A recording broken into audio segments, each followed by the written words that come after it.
right.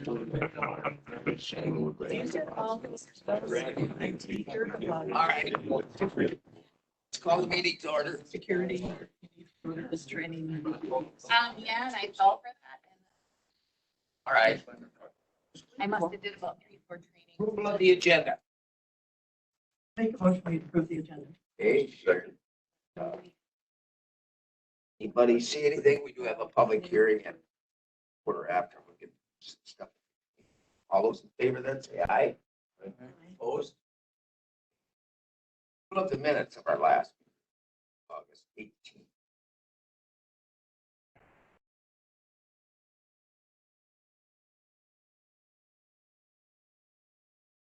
Changes or anything? If not, all those in favor say aye.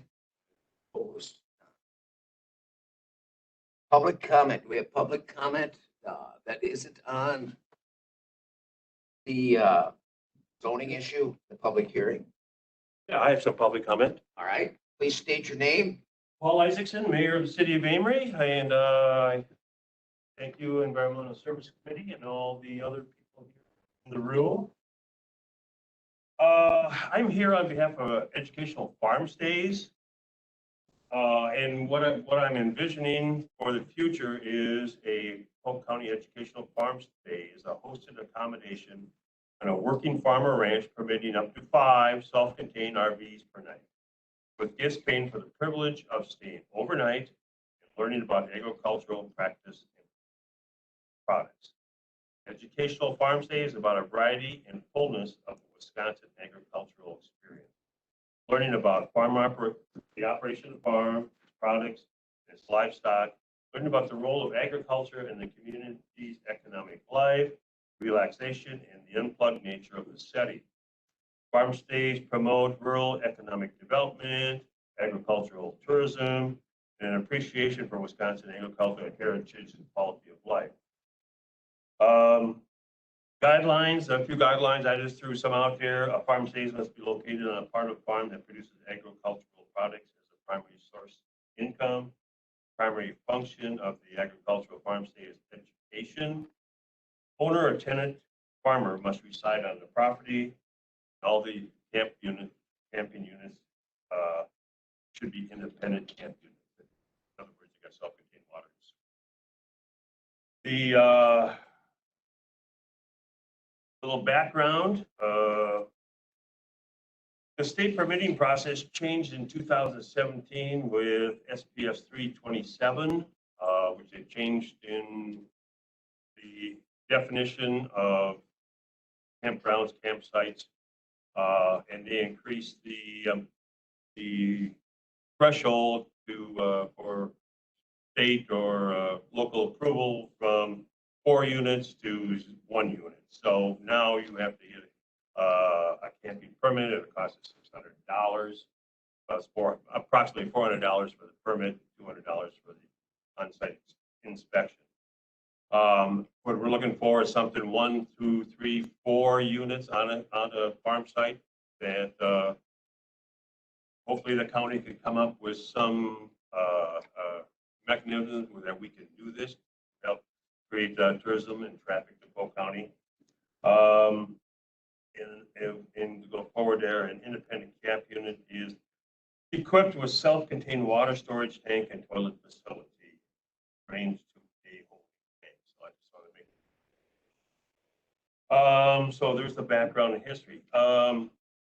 In July of 2021, the Twin Cities Eat Local Co-op put on a farm that covered 80 miles, I think, radius from the Twin Cities all the way around the Twin Cities. The biggest show of people showing up on farms was in the eastern section, which is Wisconsin. White Pineberry Farm in River Falls, which is south of us, had 400 visitors one day. Black Bull Keep, which is in Amory, about 2 miles from Amory, had 140 visitors at their farm to stop and see the cows that they grass feed. Turner Brock Farm, south west of Amory, 200 people showed up. Blackbrook Farm, 200 people showed up. These people are coming out here on a regular basis. This is just this one weekend, but they are invited on a regular basis to come out and visit. They cannot stay overnight. We thought because in Amory, we developed a map here of our agricultural tourism sites that we would like to promote and keep promoting. And from Amory here, we have 24 farms with surrounding Amory. We got them up Highway 8, I believe. One up by Frederick, yep, one in Frederick, all over, but they're mostly around Amory right now. We'd like to make Polk County part of this, or have Polk County do this so we could be a part of it. We'd like to put this on Polk County shoulders, stuff we can do with the city of Amory. But this is an opportunity for future tourism, future more overnight stays for people in Amory. And to top this all off, September 27th to October 3rd is Wisconsin's going to launch Wisconsin Agritourism Week in the state of Wisconsin. To our understanding, Governor Tony Evers will be in Amory that day to read the proclamation, and he will be accompanied by the secretaries of DATCAP and Tourism.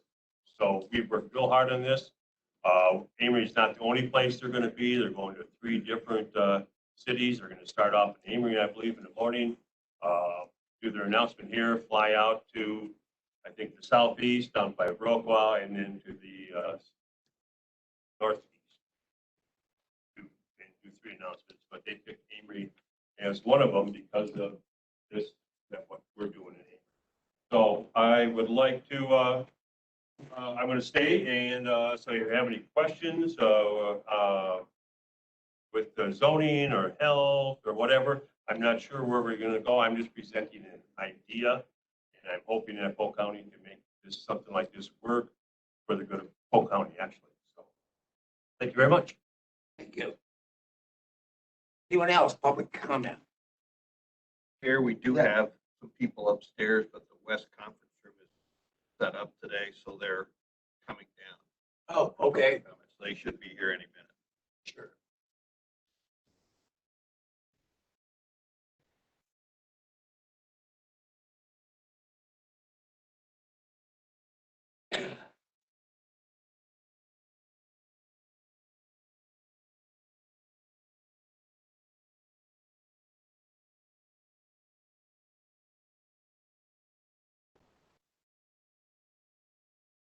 Okay, is that everyone from upstairs? Is there any other public comment? You mean public comment or start it off? Yes, public comment is pretty much anything, but that isn't going to be on, unless you're here for the public hearing, that would be separate.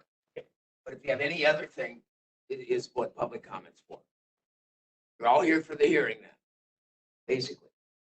Okay, do we have any call-ins? Then either?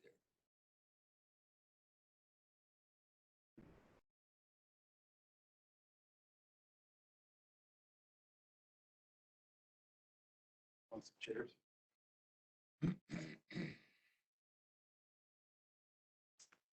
Paul Lynette, do you have public comment? You're online.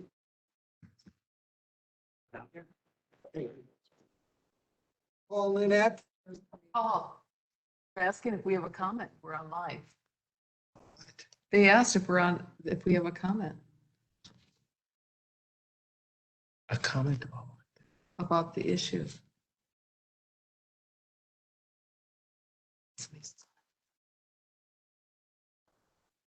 Paul Lynette, last chance. Do you have public comment?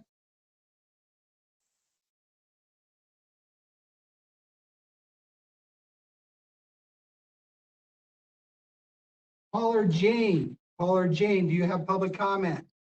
No, I do not. Thank you.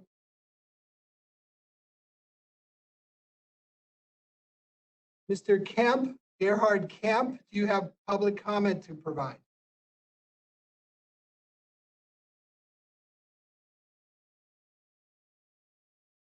Mr. Kemp, do you have public comment to provide?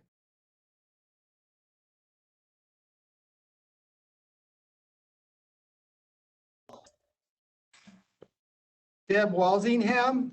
Deb Walsingham, do you have public comment? No. Thank you.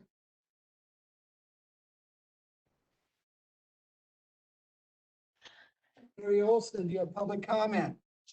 Yes, can I comment now on the zoning for John Matthews Builders? No, No, this is no, public that's at the hearing. public hearing, so then it's recorded and stuff. No, this is just general public comment right now. Okay, and I'm fine. I'll wait till later.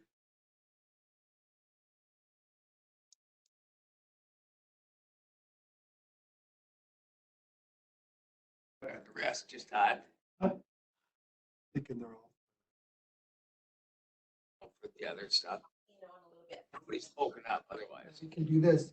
For anyone online, if you'd like to provide public comment not related to the public hearing, please type in the chat line.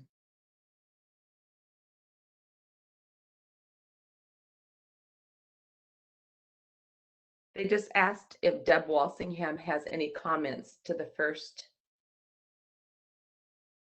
speaker, exclamation mark. Holy shit.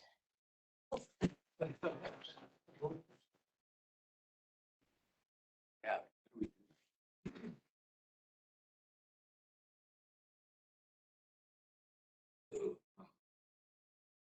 might have to be able to pull it. Yeah. Again, anyone online that would like to provide public comments not related to the zoning public hearing, please acknowledge that in the chat line. Please type in the chat line.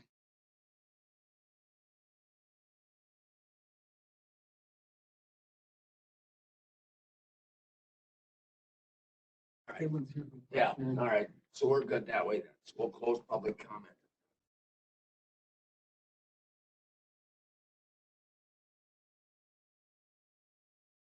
Number 5 is just if we have any matters. That will come up. We have one, Mr. Nelson, number 6. We got, well, we're out of time. Do you have anything to say or are you waiting?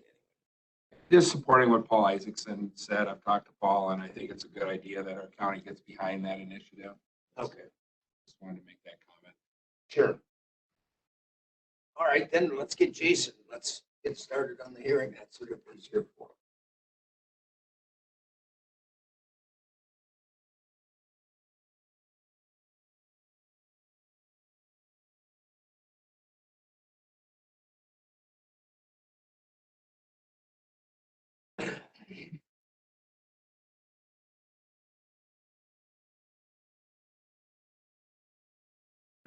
Go ahead, let's open it up. Yep. Just because we got so many people online and then I'll introduce myself, Jason Cheezick, Polk County Zoning Administrator, just so you know who's talking. The public hearing, calling it to order here at about 9:16. The request is submitted by John Matthews Builders, and they're requesting a rezone from residential R1 and residential agricultural 5 to recreational business commercial B2 for lots 5, 6, and 7, and all lot 1 located in section 5, town 35 north, range 16 west, town of Georgetown. Parcel number is 026-00090 and then 0500, and then the same parcel number 026-00090-0700, 026-00090-0010, and the parent parcel is 026-00090 and then 40. Total area to be rezoned or proposed to be rezoned is 3.89 acres. With that, Bob's got it up here on the map. Property consists of, again, lot 1, lots 5, 6, and 7. The lots are all 1 acre or more, except for the outlot, which is the reason why it is an outlot. The frontage on the lake here is just shy of 300 feet. Bone Lake is a class 1 lake, so our minimum lot size requires 100-foot width and at least 1 acre. So right now, that's why it can only be 2 lots on the lake here, is because they're just shy of that. The old Calderwood Lodge property used to be zoned commercial back when it was being operated as a bar restaurant. Then in the comprehensive rewrite, the class 1 lakes were all granted R1 zoning classification for the first 300 feet. So in other words, the first 300 feet back from the shore is going to be coming about right through here. That's all R1. And then this back portion, that's the portion that's the RA5 zoning classification. Both of those zoning districts allow for your single family typical residential use. The proposed recreational business commercial as part of the application, and that the applicant is looking at possibly reopening some kind of a bar restaurant there. And they've also got a site plan in the application that includes 9 cabins. Be operated as a resort with individual garages back here. Right? I shouldn't say individual, but it's like a stall and like a mini storage unit for a large garage building. So with that, we've done the proper class 2 notice out to all the adjoining property owners. The Lake District got notice. The town of Georgetown did as well. We've received 12 exhibits.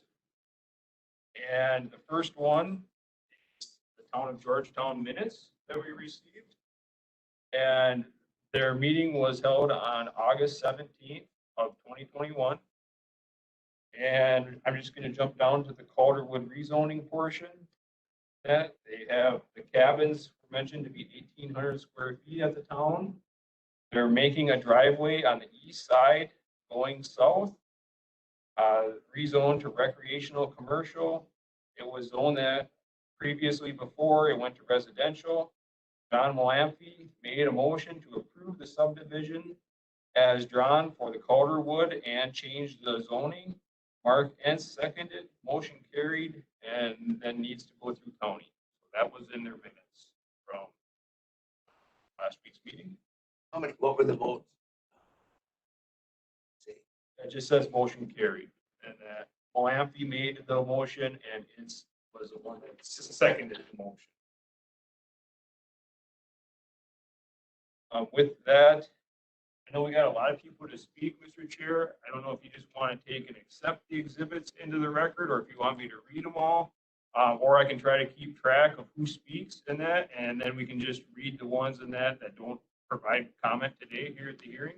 We can do that, I think. What are most of the exhibits? What are they? What are the comments? They're all pretty much emails, except for one letter and one petition. We had one petition that was submitted, and it had 8 people that signed it.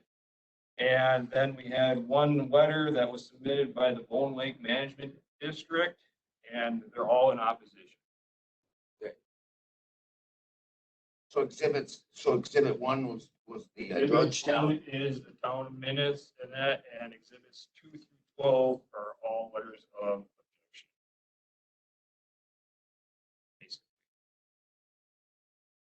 Right. One thing in that, let me pull back on the GIS map.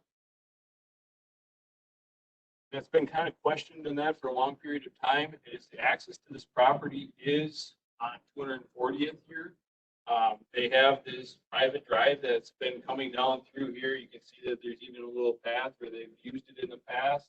But when this was recently surveyed and split out, and that there was nothing in that found to actually have a legal easement down here. The reason why that's important is because if you've ever been out to the property, their sewer system lays right here along the edge of the old parking lot area.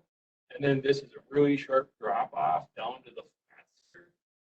So whatever they do for access, it's either gonna have to come down probably through here, or through here unless they can renegotiate and obtain an easement to come down on that road.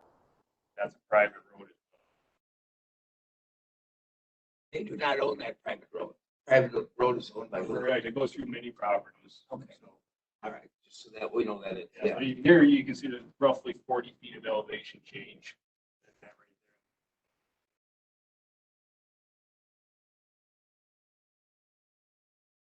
But else had questions, Jason? This time. Okay, Maybe one. So Calderwood wasn't operating when the zoning changes were made, we did the rewrite? not operating. It was shut down. Previous owner was a Mike, and then it went to a family member, and that Paul Schwamka, and then the current owners bought it. I believe it was in 2018, and that so anyway, the property transitioned quite a few times there for a short year and a half period of time. The sewer system is very large there and that for, handling a restaurant, but of course that would have to be all reevaluated with any kind of new proposal with the cabins or with reopening the bar. that's the CUP part of it, not our zoning part right now. So It all mixes in, I know, but it's.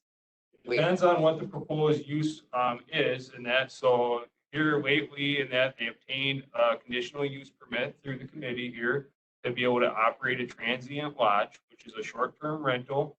And that you guys assigned a bunch of conditions on that. The maximum occupancy allowed is 14 people. They're on site. The sewer system is more than adequate for that. Depending on the type of use, if you can pull up another Word document, you have to actually its Agritourism text.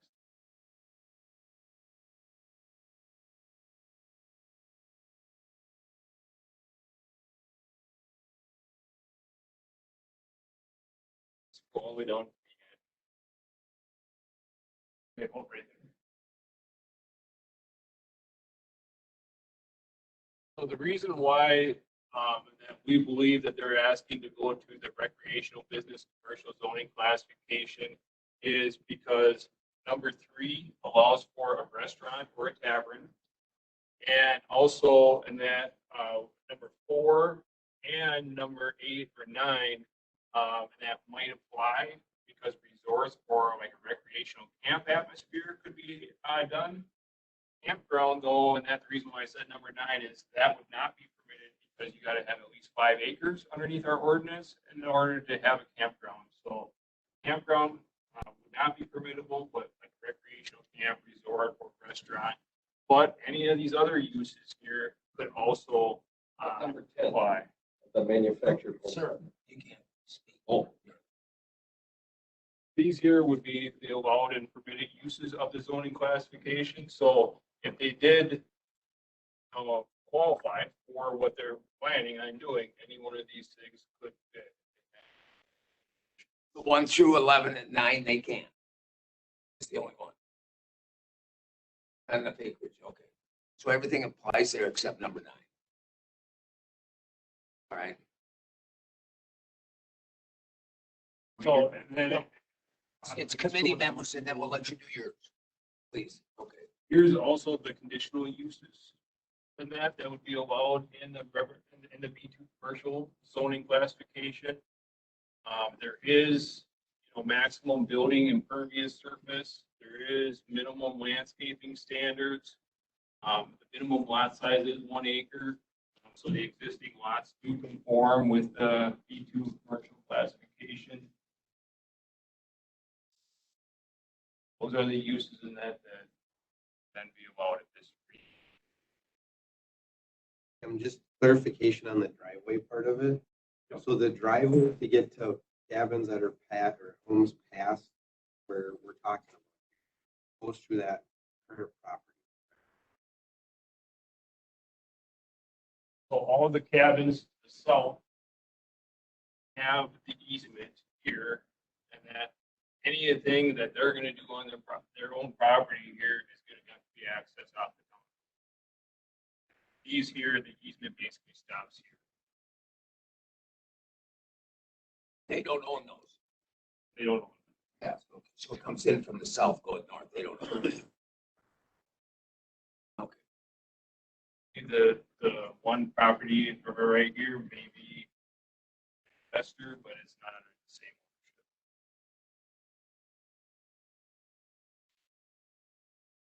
All right. We should have the owner then come up if he has any statements, and then we can go through public comment. Do you have anything? Come up, state your name.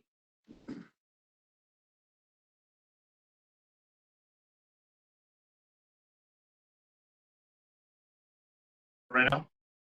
Yes.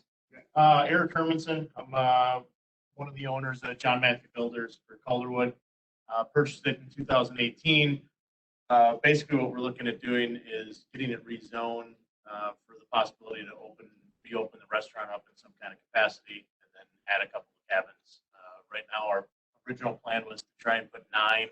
As looking into it now more, the septic system would probably only allow for 7. And like you said, we're planning on going on that south side of the building with the driveway and then cutting the hill down. Cutting into the hill access down. What we're trying to do right now, it's kind of the plan when we bought it. Operated as a bar restaurant, commercially zoned for 100 years. Trying to continue the legacy of what's there. Any committee members have questions? All right, otherwise, because you get the rebuttal, we'll go through public hearing and see. Thanks. If they could also say their address in that as well. Oh, also, okay. When they say their name. Yep, name and address. All right. Or against, you can go up to Jason, name, address. Speak if you have any comments. Yes, sir. Please, yes. Oh, my name is Sean Ryan. My address is 2414 110th Street, Polk, Wisconsin. So I'm the neighbor, right to the north. So as you drive into Calderwood, I have the property, the pine tree. I have 57 acres. My main issue here is population density. So right now we have 3 commercial properties on Bone Lake, and you're asking for 4.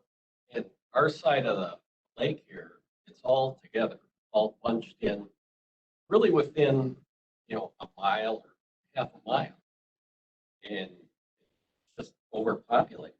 I think it's not attractive. It's just too many people. And the environmental aspect, not good.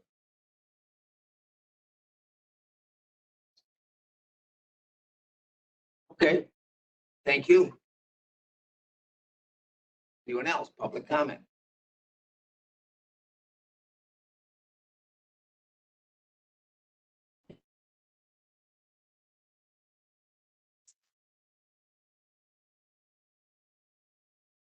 My name is Travis Segadal.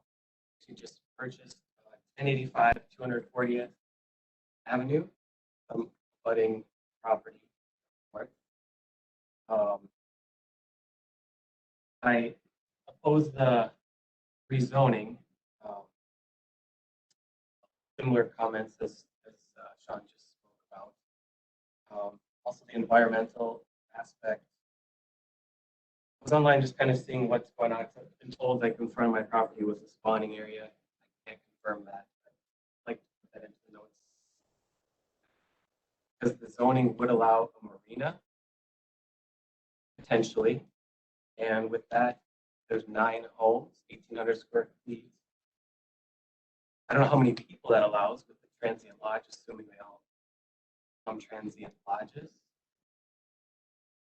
Not sure how many more boats that could add. If it's 20 boats, what that might be. If I just printed off this critical habitat located in green, which is right where also the Wilkins is too. So I know that's at the gas.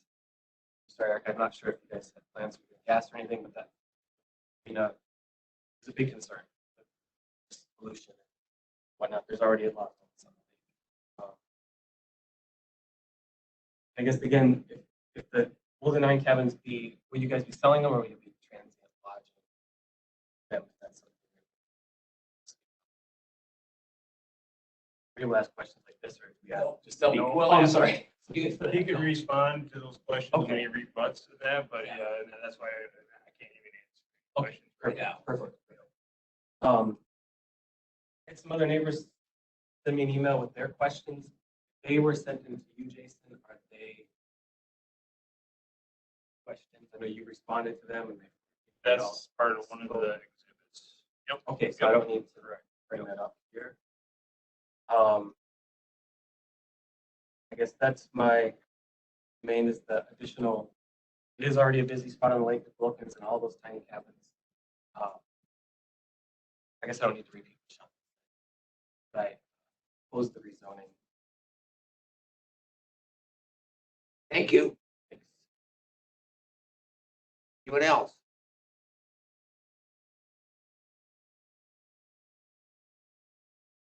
Mr. Chair, just to be clear to the map that's being passed around to the committee, and that right now I made exhibit 13. Okay, so that map.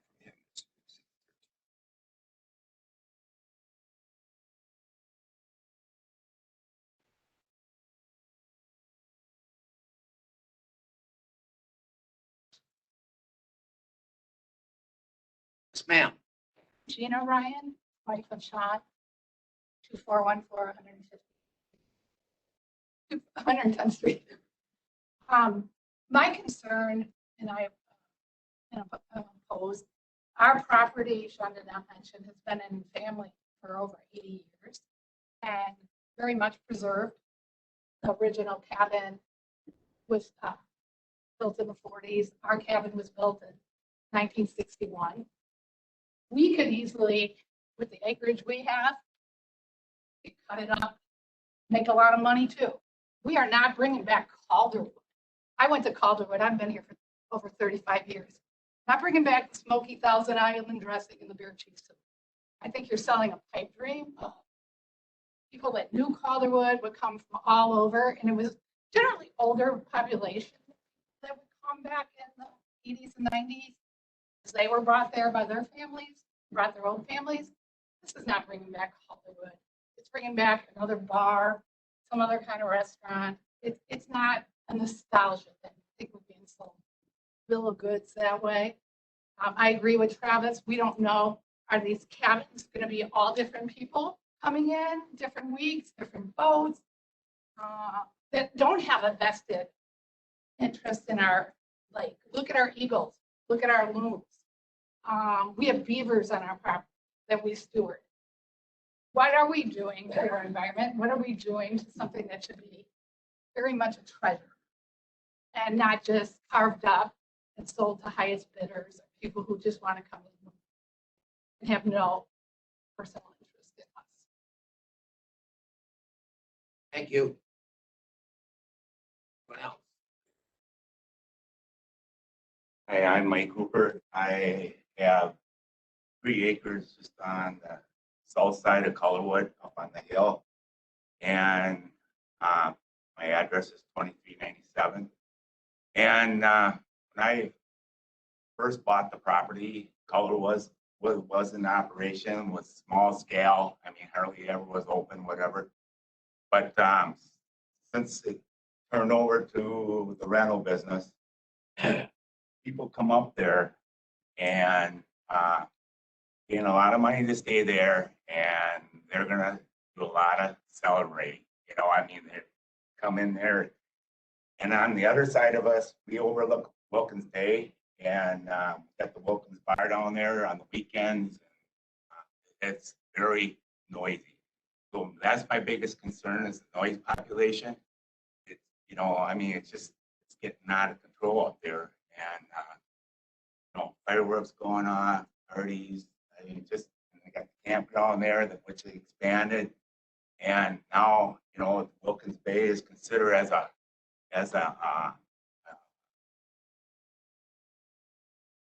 what do you call it, area, sensitive area on the lake. And all of a sudden, you got on the other side, you got all these boats coming in and out, and the environmental impact on the lake is too condensed in such a small area. So I'm kind of opposed to the operation. I haven't seen the blueprint, the layout, the plans, because I've heard 40 units, 20 units, you know, this and that, the bar, arena, and I'm just like, holy buckets, you know, I mean, so until I actually see the blueprint of the layout, what they plan on doing, it's inevitable that there's going to be something built there. Whether it's residential or commercial, but so I see the actual blueprint of the plan, the layout, I oppose to the zoning, rezoning. Thank you. Anyone else? Jason, do you have the plan that was submitted with it that they could submit how the layout's gonna be? I have a copy of it too.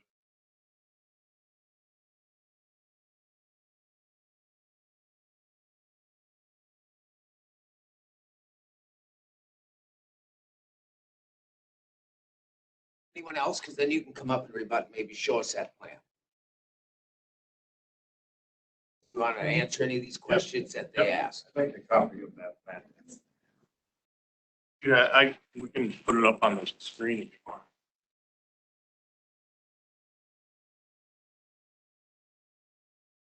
I have a question about the people online, if they have comments. We're going to get to that. Okay, I didn't know. Before Yes, you we'll get to rebutted the anything. online too. They'll rebut this, then we'll go back to that. Okay, thank you. It'll get too spread out maybe. Makes sense. So this is kind of the plan that we have in place right now. You got the lakes down here, 240th. We're gonna cut the driveway back here. This is already currently a driveway that comes in here in front of the garage. And then we'll cut down in between here. And at this point, the hill starts going down. So we're actually not gonna cut all the way down the hill. Probably just have the driveway that went down about halfway and cut behind both of the cabins. These two, I don't think we'll be able to do due to the sewer system. It'll really just be these 7 that we'll be looking at doing. As far as the marina goes, we have no intentions of doing a marina or gas or anything of that nature. I know that online there was like 40 units and 50 looking at the cabins. Both the cabins would basically be 1.5 stories. So there'd be 24 feet wide by like 35, 40 feet deep, 2 bedrooms in the back, and a vaulted ceiling towards it with a loft that goes up into the back with 2 bedrooms up. So it'd be a bed, 2 bath kind of. Probably be smaller than 18.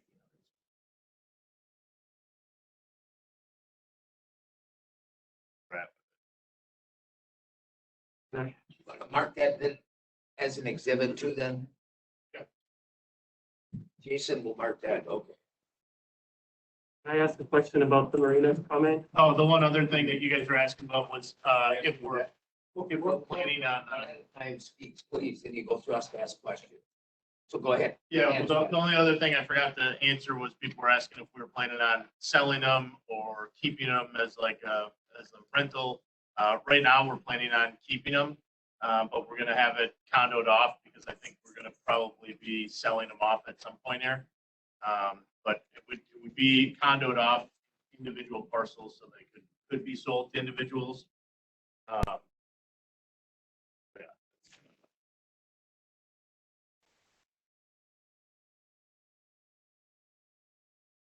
Is this like, can I take questions or? Point from us. Okay. It's not a debate with them. We try to make sure that we have all the questions down to ask you. And now, because we're gonna have some people online too, so Okay. we'll go through some of them and maybe if we have to read some, then you could rebut again. Okay. To answer the question. Sounds good. Thanks. So hopefully we don't miss questions or more might come up. Here, just to be clear for the record, and that large site plan and that provided by the applicant is exhibit 14. Okay.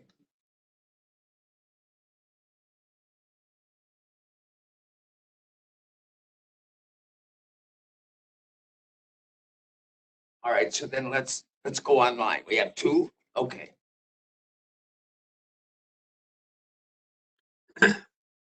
Gary Olson, would you like to Okay. provide public comment? Yes. Can you hear me?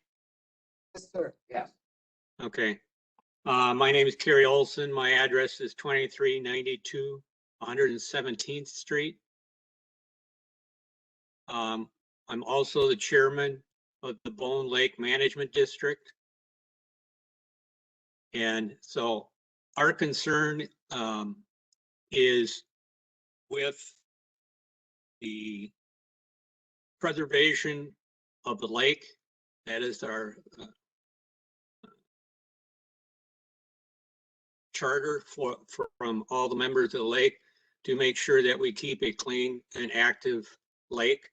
And with the information that is still not completely clear to me because I can't hear everything, is there are a number of possibilities, even though they say they're going to put in 3 or 4 condos at any time they can turn around, since it will be zoned as B2, they can do any one of those other number of things without having to get re-permitted or rezoned. Those are very steep banks, and to have a lot of people going marching up and down, or to get a path cut in there, there is a very flat landing. So there is a large amount of water runoff that can go into the shoreline area and cause more problems for the lake clarity.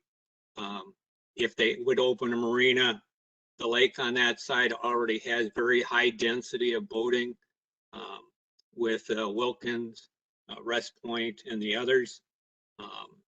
We would ask that a study be done to see what we're at for boating limits. We're getting more and more larger boats, and those boats consume more area of the lake, and we can get the density of the lake that may not be appropriate for people using the lake then.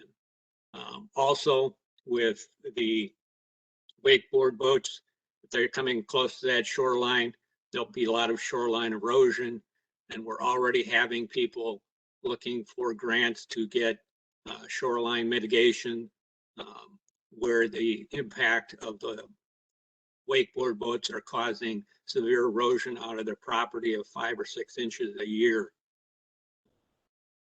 And so from our standpoint, until we have a clear information of exactly what's going to be done and how it's going to be done, that we would not be in favor of this change. All right, thank you. There's another one. Okay. Gerhard Camp, would you like to provide some public comment?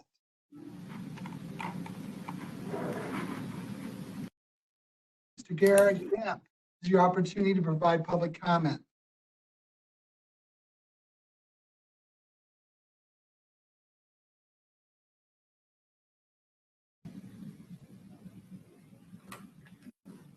Call Mike Hoopert.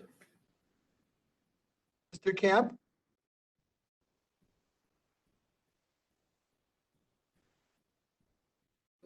Mr. Gerhard Camp, last opportunity to provide public comment.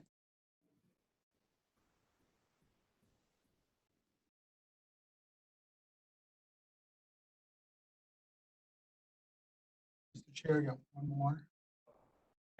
He's texting me that he can't unmute. Speak up.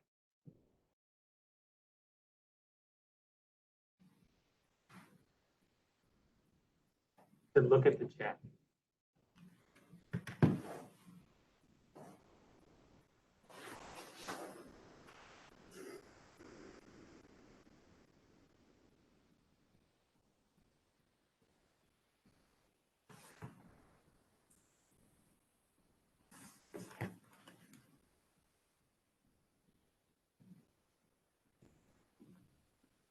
Yeah, let's read it. It isn't super long, is it? This is from Gerhard Camp, 1088 239th Avenue, Polk, Wisconsin. I oppose the rezoning and especially the request for easement The extension of the road across my property brings the road within 5 feet of my cabin. 7 cabins to the north is not what the old Calderwood was.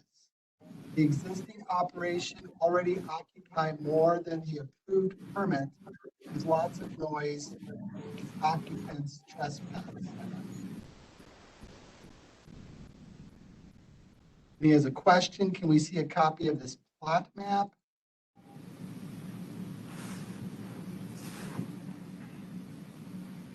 And we have another chat.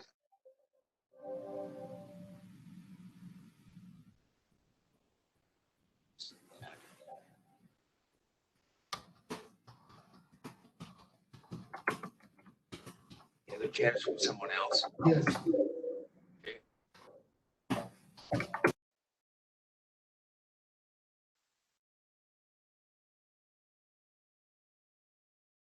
Hello? Hello, Paul. Yes, this is Paul Warner. Our address is 1086 239th Avenue.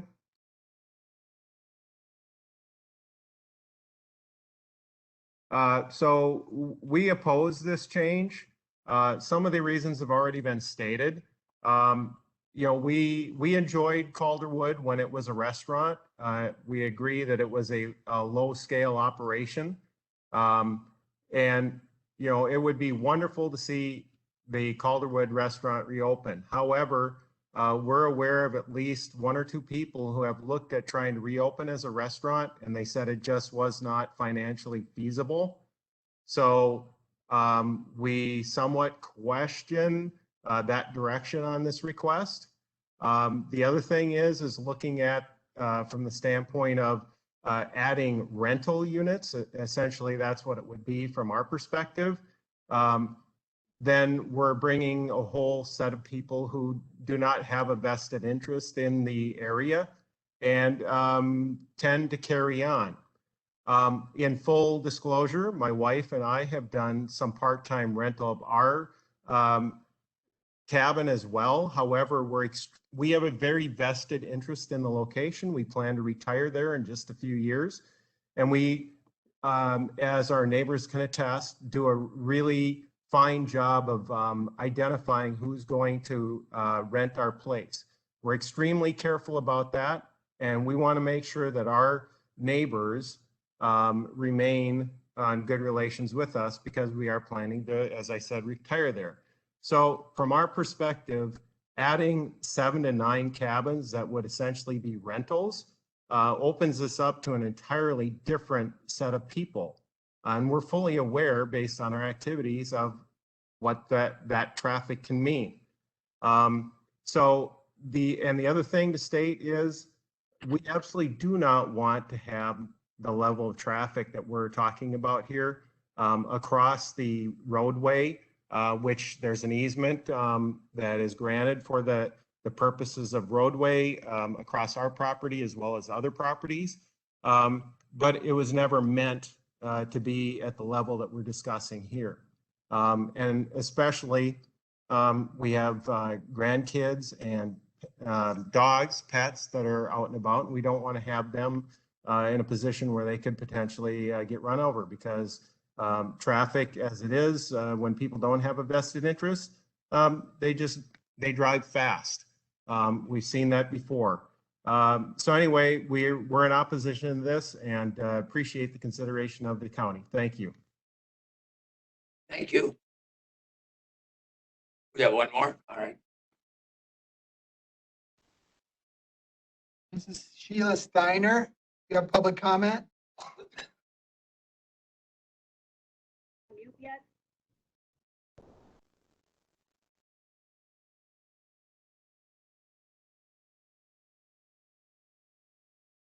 Can you hear me? Sheila Steiner, do you have public comment? Can you hear me? Barely. Can you speak up? I'll try. Is that any better? Yes, ma'am. Thank you. Thank you. Yeah, we're at 2241A Sunnyside. We've got a lot of questions really, I think, about this particular development. We're feeling a little bit shortly informed. We were in attendance at the Bone Lake Management meeting, which happened just about 2 weeks ago, and the people that are currently considering this development had no information or were not there, and we would have appreciated if they could have been there to take a few questions. That's a meeting that's attended by probably over 100 people that are vested people, property owners, property taxpayers on Bone Lake. And we, you know, this is just coming at us out of the blue, quite frankly. We've been part of Bone Lake since the 70s. And the real concern is, should you, as a board, decide to rezone, you really don't know what you're opening up as far as the potential commercial development up there.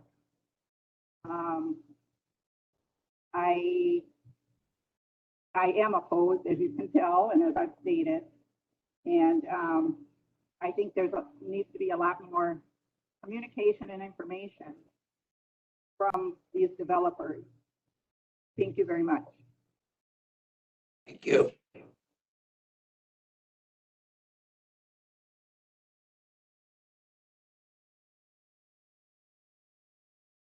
Okay, did we catch all those? Try one more. I want more, and then we'll maybe see if Jason, if any of those 12 have different questions. We'll have to, you know, see how many we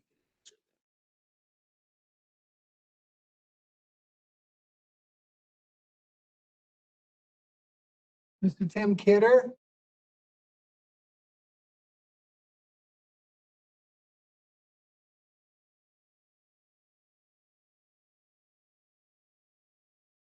Mr. Tim Kidder?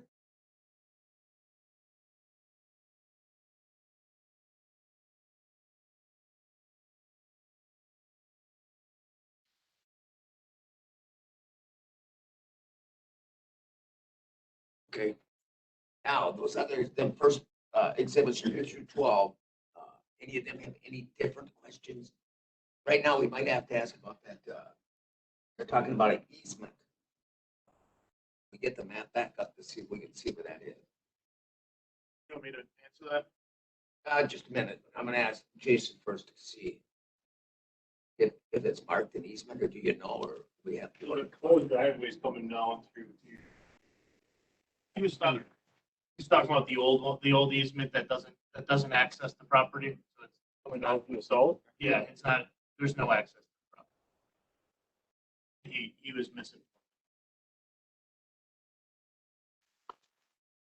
There are a few exhibits here that I will read.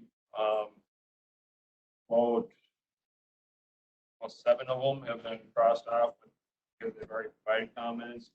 I'll read the Bone Lake Management District letter, and that is addressed to myself. Bone Lake Management District works to protect and improve Bone Lake's water quality, wildlife habitat, and protect the lake against invasive species and keep the lake safe for its property owners and many visitors. Bone Lake Management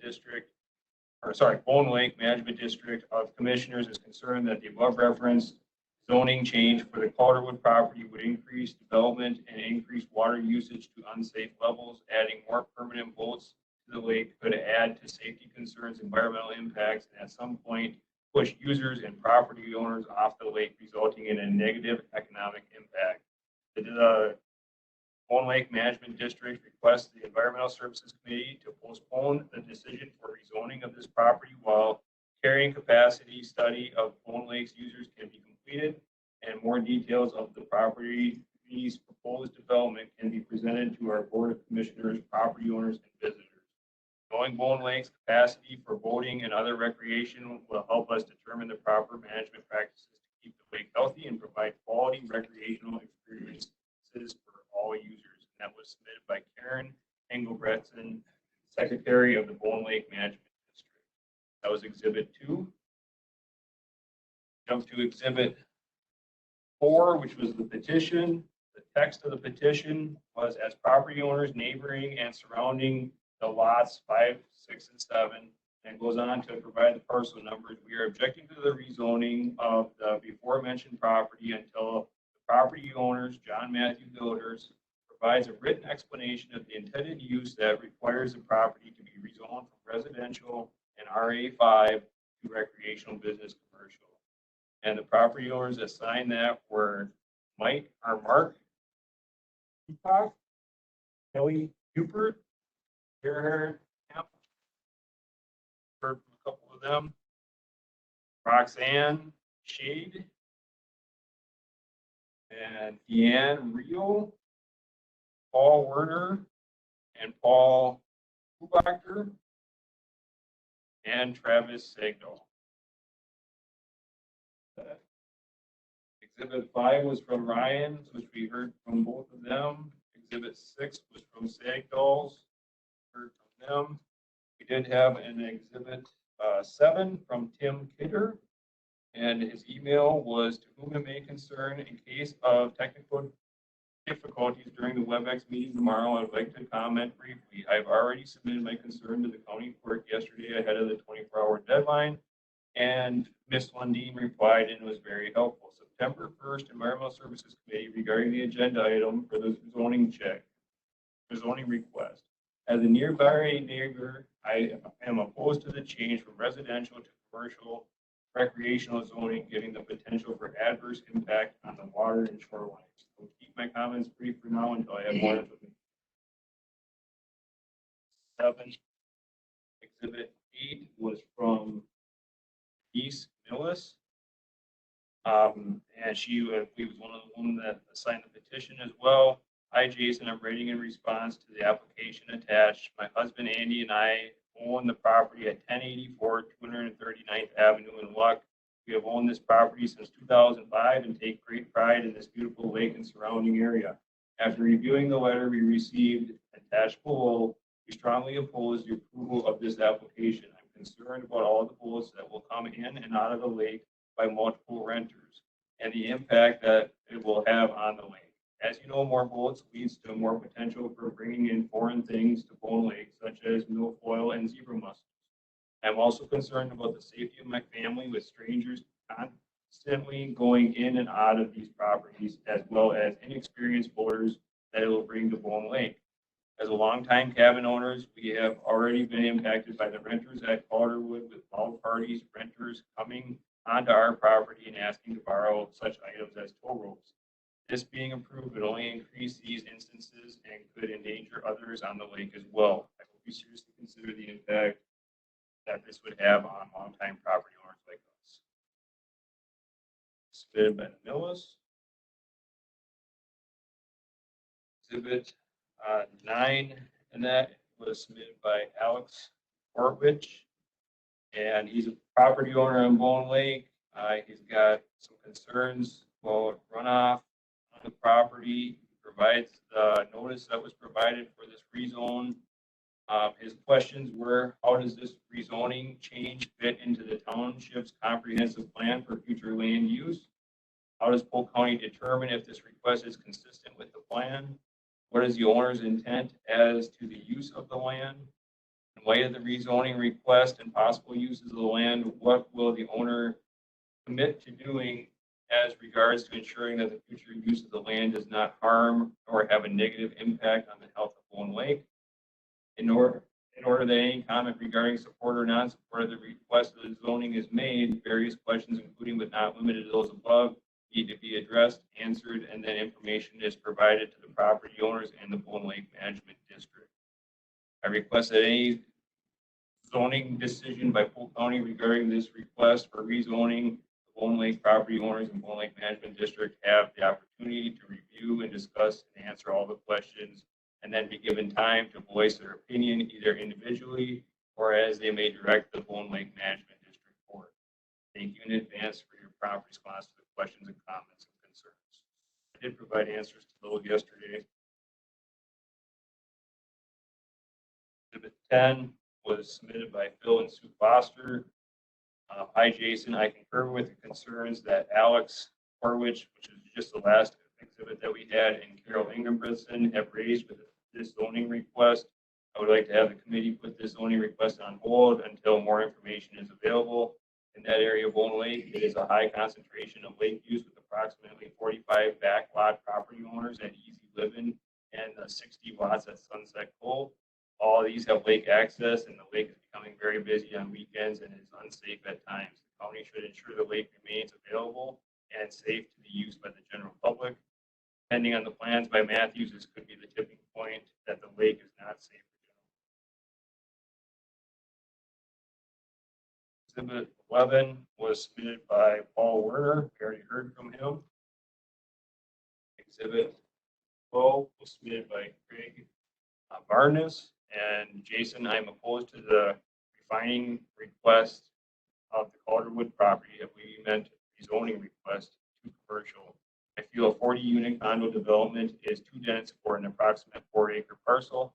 Runoff will be increased, but affect the loon population, muskie spawn, and increased recreational traffic would disrupt the environment further. Development of this size close to the lake would be detrimental to the health of the lake. Thank you, Craig Barnes. Then Exhibit 13 was the map that was provided by Travis Sagdahl through public comment, and Exhibit 14 was the large site plan here provided by the applicant.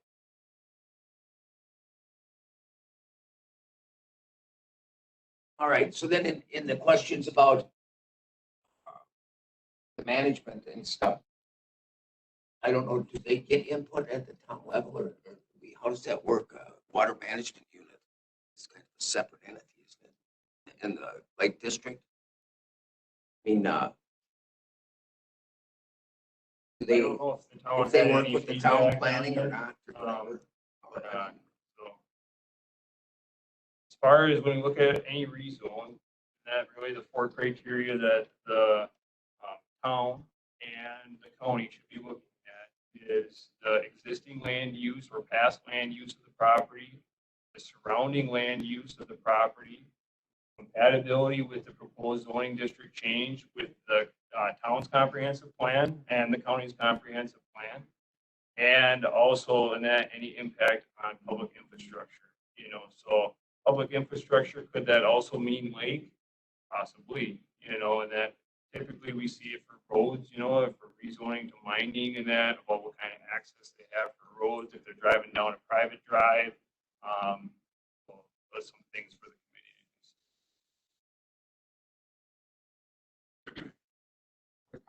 Yes. Well, state your name.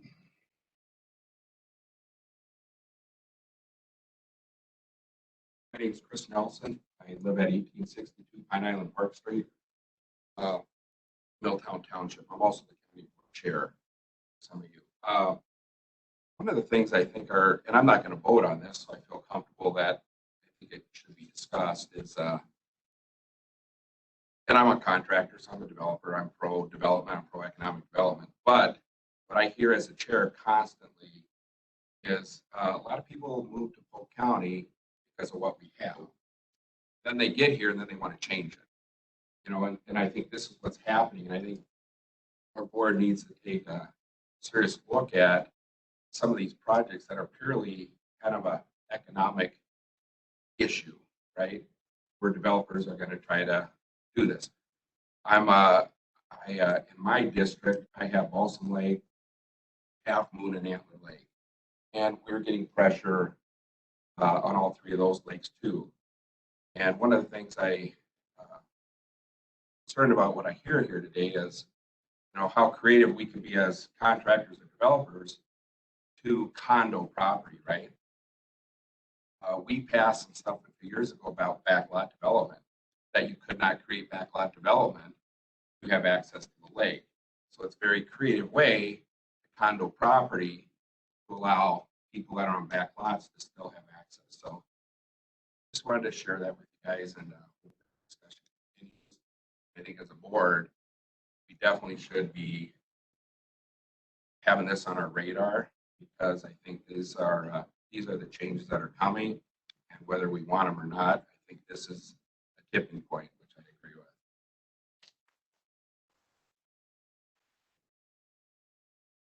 Thank you. All right. Get all our public comment. Does the owner have anything else to state? Do you want to go up and say anything else or not? Can I make one more comment or am I done? Well, no, because then it's just rebuttal. We've been up Okay, there. I think. fair enough. Hopefully we're answering your question. Just in regards to the easement on that easement stops before our property. That's why we're gonna cut that whole new hill down, so it would completely isolate the property off of 240th. But yeah, where he's showing there, that's cut off right there. It's actually, we went through and signed some stuff with that neighbor right there specifically to end that. And then as far as water runoff, I mean, right now, there already is the elevation difference. So when it's raining, there already is runoff from there. Not really changing any of that. There's still going to be runoff on it. So runoff will be addressed in any building permits and stuff. Yeah, yep. Eric, I think you mean 239th Street down below. 240th is on the north side of Hollywood. Yeah, 240th is where we'll be accessing it through. This 239th Street, that does not access our property at all. So that's when Paul called in, he was talking about all the increased traffic that'd be going across his property. There is no increased traffic on that. It's not how we would be accessing it.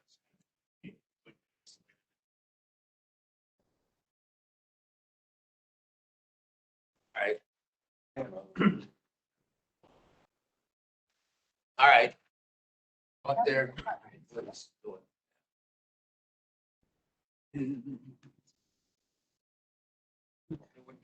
So my name is Steve Bull, lots of addresses on Bone Lake. My resident address, Sunnyside Lane. So I'm part owner of a lot of what's been talked here today. I'm part owner of Wilkins, part owner of Sunset Cove. My only concern would be the rezoning for the purpose of the restaurant license and the bar license. If typically this is going to turn into probably a condo deal and be resold. So is that purpose of that more for resale of the lodge? Anything else to get that zone? That would be, or what your intents are for the restaurant or what your intents are for the bar, because obviously that's more of a resale deal, rezone it, or what your plans are. Thank you. I don't know if we should really address that. That's none of our business. That's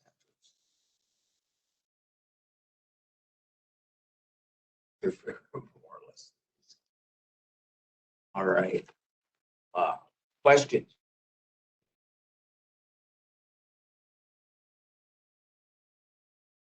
Yes. At the last hearing we had, you said this is a zone change. So I have a number of questions because everyone's asking about uses of this property. But you said we can't do that. We can't base it on. Well, you can base it upon all of the uses, whether it's Right. all of those things, but this is unique compared to some of those previous cases where it was a zoning district change and then there would be a subsequent conditional use application. In this case, the uses would be permitted, right, Jason? So they wouldn't have a subsequent application for conditional use. First night, there is conditional use things that could come forth though. Sure. Is that not, there's two lists. Yes, there's two lists of things, yeah. So the first list, that 1 through 11, except number 9. That would go through just a permit. Recreational camp, that, all of that stuff, and that would be something that they would just come into us, say, this is what we're doing, and that we would verify to make sure their sewer system was adequate for whatever proposed use it was, and that would be it. And that there wouldn't be any public hearings, and that there's no permits required for that. Then you have your permitted uses, and then you have your conditional uses, which the permitted uses is where in that we would just do an administrative permit. It's kind of like what we do for tourist rooming houses and that with a maximum occupancy of 8 people right now. A conditional use permit, that's when we get the public hearing and we have the ability to do a conditional. But everything that they're looking at doing would be just an allowed use. Permit, no conditional use. They would have to get the other state permits and other things, the restaurant, the health ones, they'd have to deal with that There's separate. state building code stuff and that they probably have to comply. But again, so That's that first list. Now, the second list, they'd have to come back. There's what, 1 through 11 or 12 things. 11. They can't do number 9. They can just get a permit and then get the other permits. Okay, now go up a bit to get C for the conditional use. So if they do any of those, they have to get a conditional use. Unclear on something, Mr. Yep. I understand the picture. They're talking about remodeling and maybe going back to bar and restaurant. Then if changing it all to commercial, how can they remodel these cabins and sell them? Then would they have to come back and rezone it for residential? So right now, we have density standards basically in our shoreline areas. And that density standard on a class 1 lake is you need 1 acre of land and 100 feet of width. Okay. In order to exceed that, right now, we have less than 300 feet of frontage. It's like 290 something, 293, I believe. And so we can't quite get 3 lake lots. And with the old lodge being on the one, and that we only have 3 buildable lots.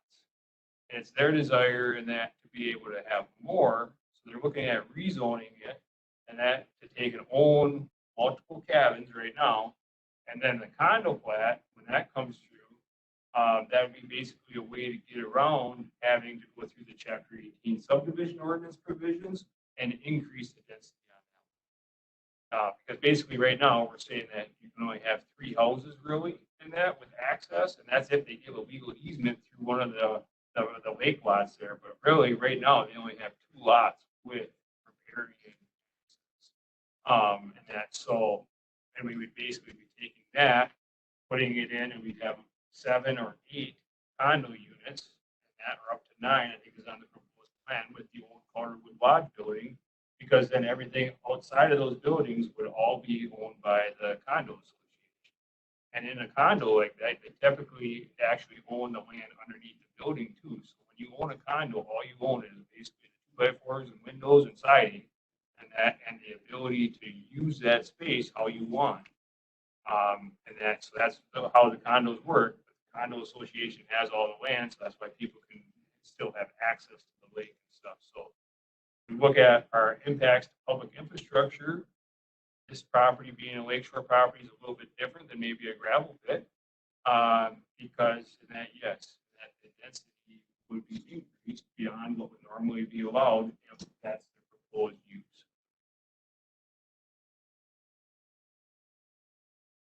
So without going to a condo, can they build the 7, let's say, right from the start?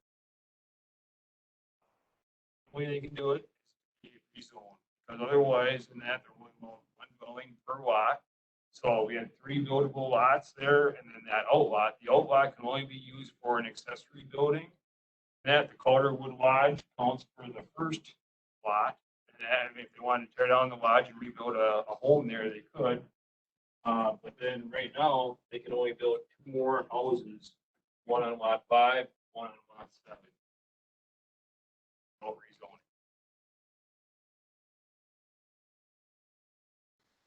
Would it then be treated as a condo? I think the public hearing has been closed, right, Mr. Chair? Well, no, we didn't really close it completely yet. But they can't get an argument started is what we can. So basically the members here will ask the question. So is there enough room for where they're, I'm assuming there is, but is there enough room for their driveway where they're proposing it to get around with the 20, 30, 40 foot drop in elevation?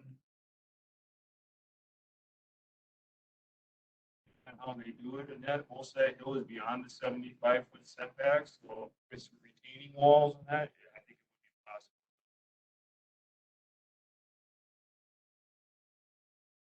So then, with the building, with Calderwood already being a transient lodge, can you have a transient lodge and then still have a bar, restaurant in the same building? So from our zoning perspective, yes, I'm not sure how that would work with Brian Hobbs. I don't know if he'd issue two different licenses. Now, from our density standpoint, I mean, the biggest thing is what people's worried about. They wanted just the bar, that they could do just lot 6, it'd be just commercial. And not 5, 7. You get the bar and restaurant. Okay, they can do something like that. But the only way to get all these other cabins in is to do condos. I mean, so there is ways to go a lot if they had to. Just that that's an option too or something. Then they asked about boat limits and that, but now that would all be DNR issues, wouldn't it, for a study and all this? I mean, the lake management wants some of this stuff. So the DNR, not under us. The DNR has a pure planner document in that, and really, in that, if you're a lakeshore property owner, I'd encourage you all to go out and look at it. It's really pretty good, and they put it in layman's terms so that you can actually understand what they're talking about. But to summarize it, and that basically, the first 50 feet of frontage that you have on your property, you get 1 dock, 2 boat slips, and 2 personal watercraft. Then for every 50 feet after that, you get another dock, and it's cut in half. So it's 1 boat slip, 1 PWC. And that, so on this property, being that they have 300 feet of frontage, you know, it'd be probably 5 docks and or many boat slips that would be. If they exceed that number, then they would have to go through to be a license through the DNR, and that's their own permitting. They could still have the 5 docks.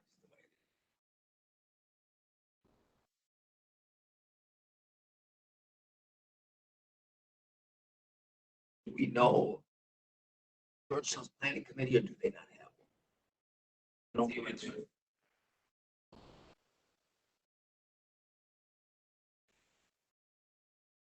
Just clarification on the Brian Hobbs and the health department thing. So we don't really know if they could open a bar and restaurant when they have in the same building as they have a transient lodge. Yes, Brian, he's here. There he is. Hi, Brian Hobbs, Polk County Health Department. They would just need a separate license.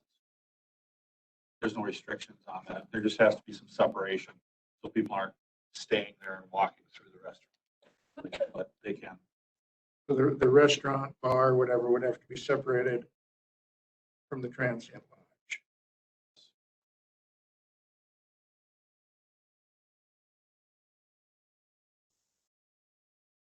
Any other questions? Anyone? Well, just clarifications for me again, I guess. So until they applied for and received a condo license, they could only build 2 houses.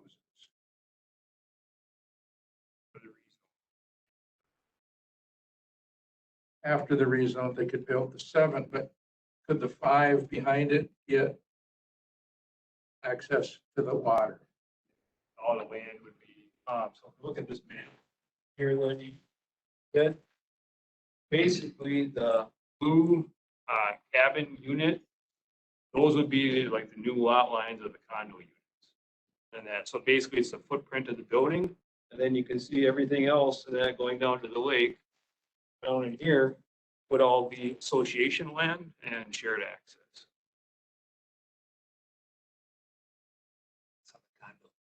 That's how the condo plat in that.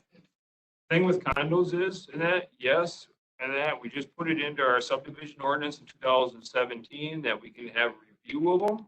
And we're able to make sure that they tie in to our parcel mapping to be accurate as far as the lot corners and to make sure that they tie it back to section corners and stuff.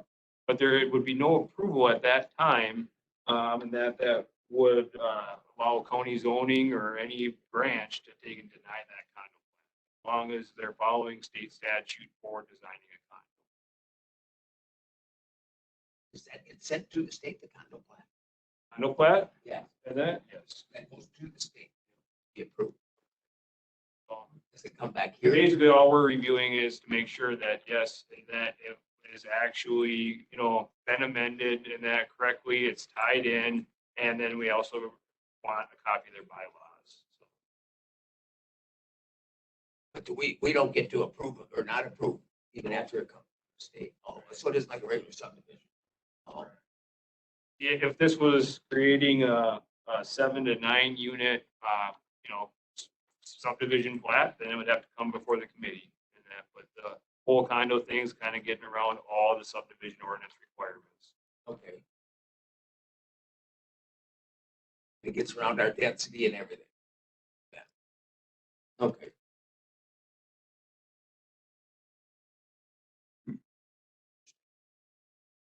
The other questions from you?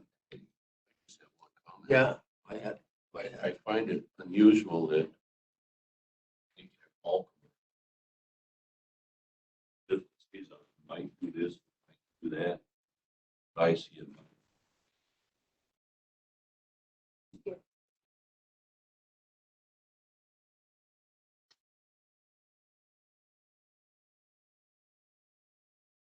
It's a tough one. Well, I don't know if we can postpone it to a certain date to have that more. Right?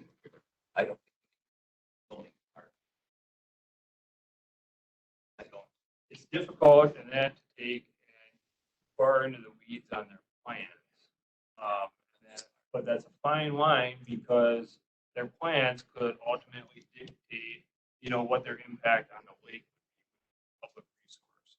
And so I think that the committee, as mentioned in the feedback that we had, could ask for more information or could see about studies or something like that on the impact. Based on the density that we're gonna end up with, because you end up with 7 4-bedrooms. See, like a tourist rent, 8 people. That's another 50 people besides the lodge. Resort and it's more Resort. bedroom, and that you get 2 people, yes.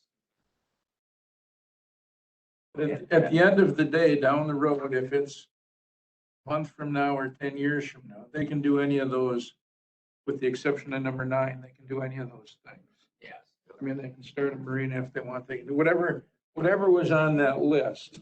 Correct. It's a go. Or if they sold it to someone else. Right, but once it's rezoned, any of those Any of things those. are an option. But if it's sold. Yep. be commercial. Yeah, So correct. the new one could want to. Could do that and it come for conditional use thing also. Yeah. Comment on anything? Well, if you're the owner, we're still open, yes. Yeah, so, I guess when I look at it, I'm looking at it as, right now, we have 2 buildable lots, right? So we could build 2 5,000 square foot, 6-bedroom, big cabins on each one of those lots down below. So the actual difference of what you currently can do and what we're proposing to do isn't actually 7 cabins, it's like 5 cabins that are smaller than what you could do. So as far as like how many people would be staying there, I think it's just more smaller groups spread out than like 2 big larger groups.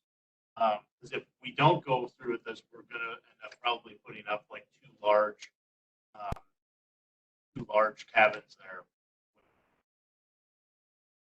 That's kind of like our plan. And as far as like, this is our plan of what we're trying to do. Like, we have no intention. I think it's financially disaster to try and put a unit building on. So, I mean, this is what our plan is.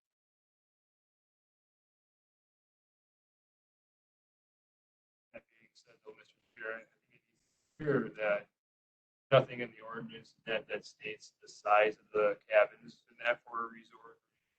So I mean, you've heard the proposal in that, but have a way of holding their to the fire, if you will, and that with a rezone, but we can't conditional use permit it, you know, and we can't put conditions on it. And put conditions on it. Okay.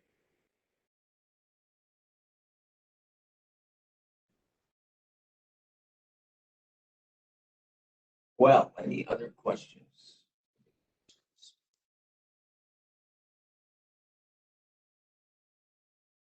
Lake Management District, yeah, they did it, one of their, asked for post forward. They can do an impact study.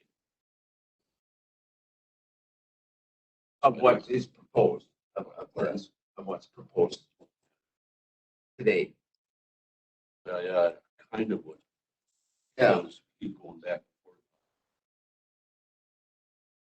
But they can. Are they willing to do the study? You know, I that they would. they applied it, but we don't know. I don't. They would do the study and not put us under the fire for that. Yeah, it wasn't clear whether they expected us to do a study or them to do the study. They implied that they would. We can still discuss it if we close it. Yes, I just wanted as much on record as possible that we discussed. But we can close it and then decide where to go from there. Yeah. And we can't take any. Read exactly what they said, if you want me to. But yes, do that. The district requests that the Environmental Services Committee postpone the decision for rezoning of this property while carrying capacity study of Bone Lake's users can be completed and more details of the proposed development can be presented to our Board of Commissioners, property owners, and visitors.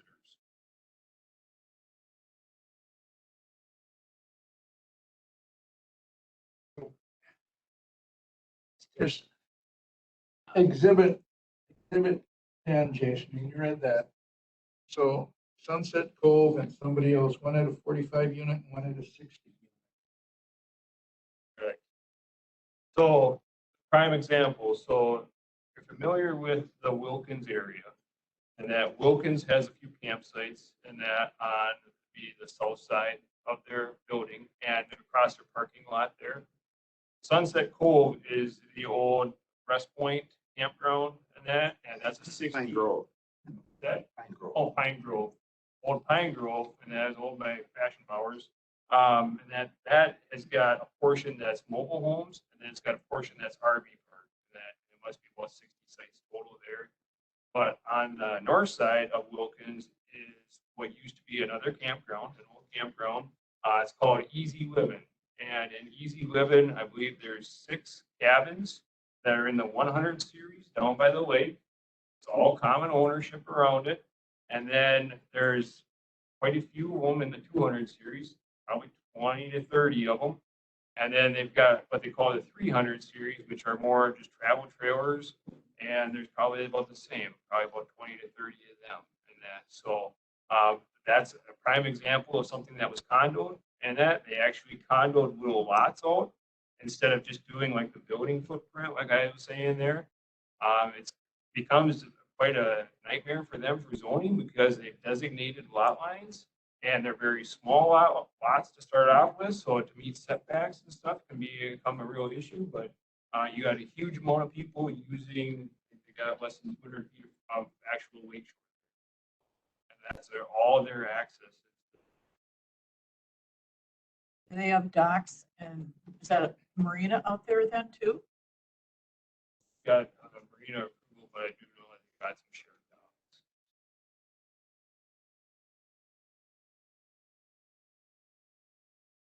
Right there, see that or not? Like the water or something.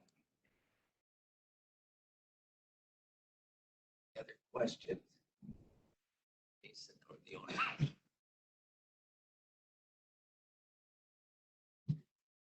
All right, if not, we'll close the public hearing.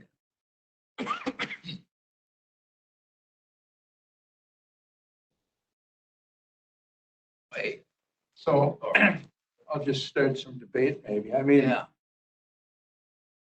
I don't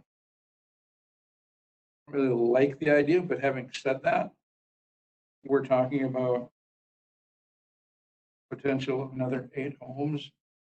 And some people, when not that far away, we've got over 100 lots with 100 people, you know, with who knows how many people using that same 200 feet of shoreline getting there.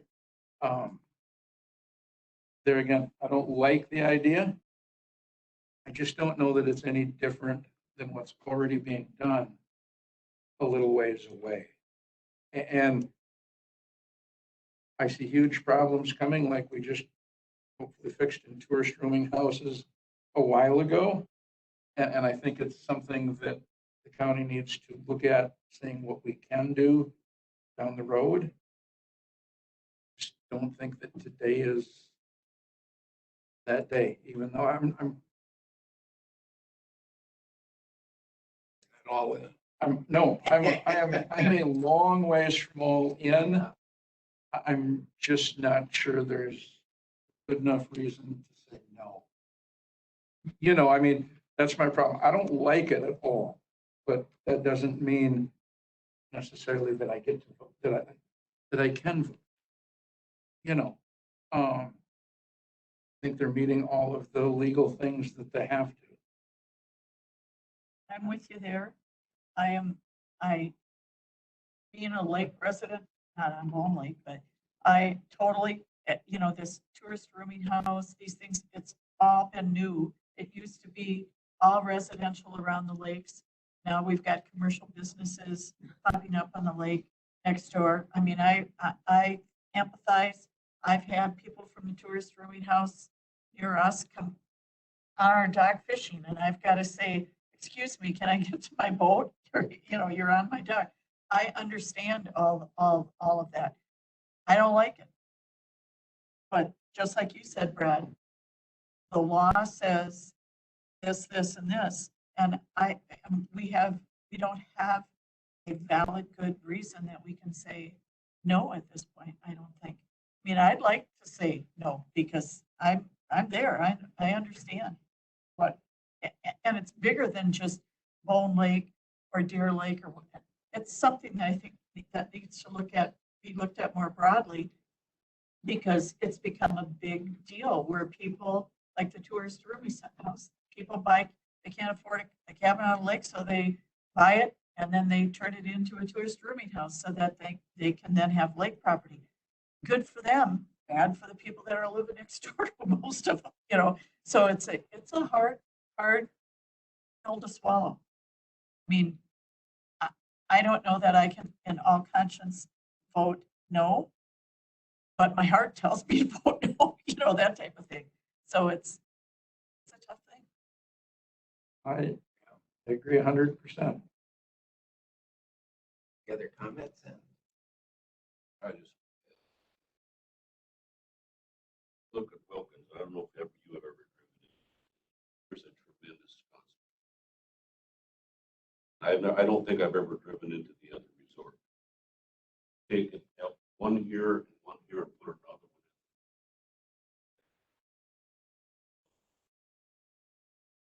Oh, and I agree 100%. I'm just not sure that they've figured out a way. They've found the loophole. Can I say?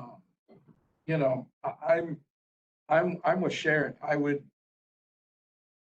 love to vote. I'd like to know just a little history. In the 50s and 60s, how many resorts were on, for example, Bone Lake in those days compared to what's on the lake today? That's one question, because there was a lot of resorts on Bone Lake over the years.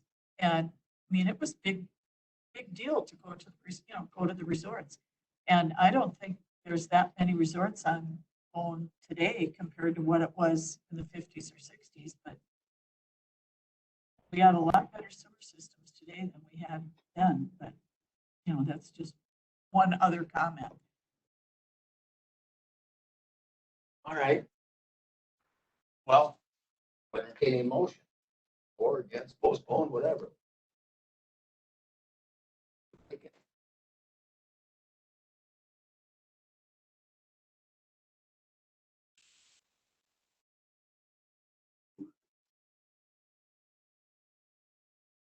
Motion to deny. Yeah, most of That make it simple. that's simple. That's simple. There's a second. It's not a second, but can I ask Corporation Counsel a question? Okay. For The the, procedure, yes. do we need justifiable reasons to turn it down? Look at the factors, and I think you've been discussing some of the factors here. So, I mean, wanted to have Jason maybe outline what he would be putting down for those findings of fact. And that might make it more clear. But let's say, just for argument's sake, that somebody seconded the motion and that motion failed, that would not be an approval. There would still have to be some volition. Gonna walk you through, like I said, those 4 criteria, ways that you guys can look at it. There's a second. Oh, second, we can drop it. Now you can go through it. And we can do it again if you have to keep it in the right order. All right, let's go through the findings. Facts, and those 4 criteria. Okay, so these are some just points. I'm not trying to make a necessary staff recommendation. But the first criteria that we have to look at is the existing and current land use of the property. Okay, so while it was a commercial property at one time, that property has not been used as commercial use for over a year. And so the non-conforming use of that property being used as commercial no longer applies. Okay, the current use of that property, and that is being used as a transient lodge, and that which is something that's permitted through our residential and RA5 zoning districts as a conditional use. So that, by our ordinance, putting it in those 2 zoning districts is not listed as. Okay, so existing and current land use is not tied to the commercial zoning. Okay, one could argue the other way and saying that it's set up for a commercial type of establishment and that it has had past uses similar to what's being proposed. This is different than the Wilkins and the Old Pine Grove campground and the Easy Living campground, because those uses have continued throughout the years. And they're able to be that way, they're able to operate until they cease to be in existence. And one could say that they've actually are, very much residentially on the Easy Living side of things because they've already condoized and they're basically using them as family residential places. Some of them are even permanent. The Wilkins and Pine Grove and Easy Living, they're separated from the proposed property by a residential neighborhood or residential lots. So it's not really like they're connected. And if you go on to say that, well, since it's close by, well, anything around that lake could really be close by. We don't really know what that distance is, so, and that could it be considered a spot zoning because it's got that residential lot barrier? Possibly. Compatibility in that with town's comprehensive plan. I don't believe the town has a comprehensive plan. The county has a comprehensive plan, and further, when we did the comprehensive rewrite of the shoreline districts in May of 2020, and that the county was very consistent and said that we want that first 300-foot buffer around any class 1 lake to be zoned residential R1. And so with that being such a broad statement, that it could be considered, again, spot zoning to just pick out one property that's not an existing use and calling it commercial.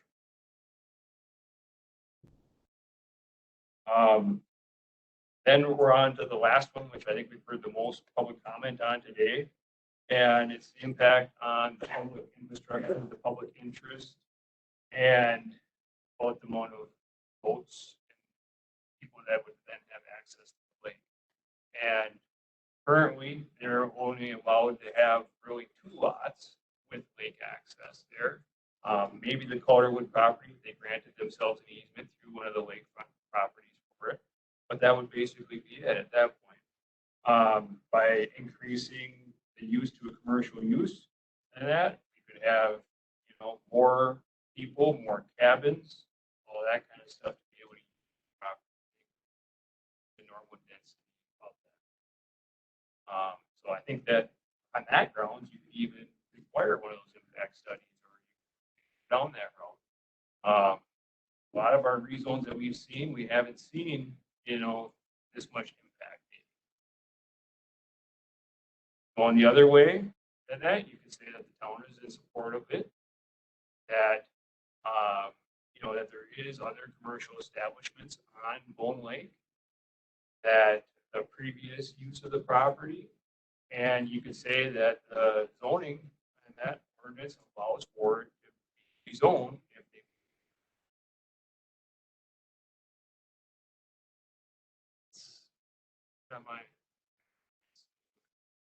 I think you can support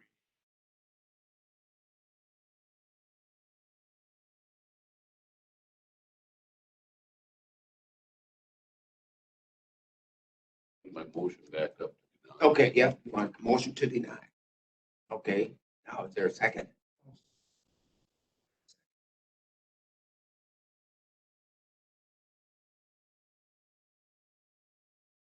Other discussion?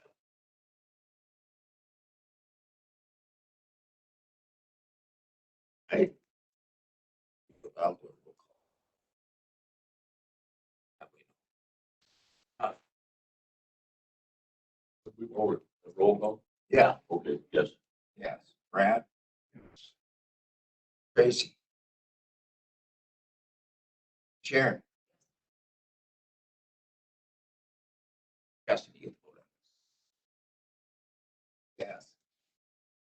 Yes, too, so it's unanimous. Yes. That just puts they can do something else, whatever.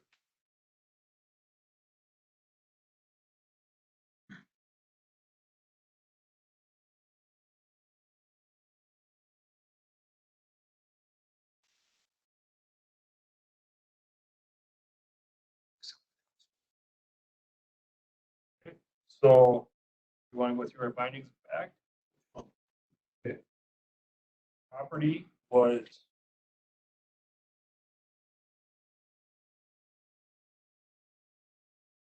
okay, so findings of fact.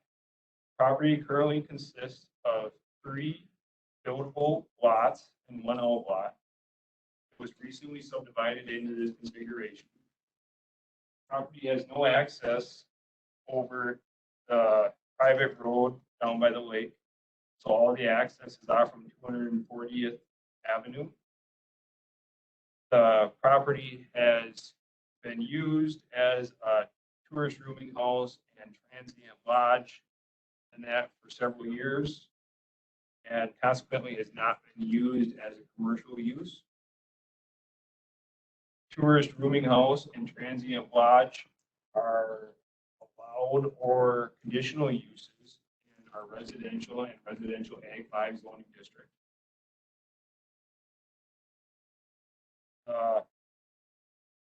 Existing commercial uses on Bone Lake are Wilkins, what used to be the Pine Grove campground, which is now Polk, and then also the Easy Living area.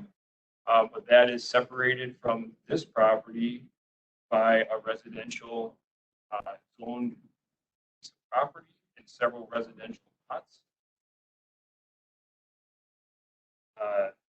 The town of Georgetown approved of the rezoning request.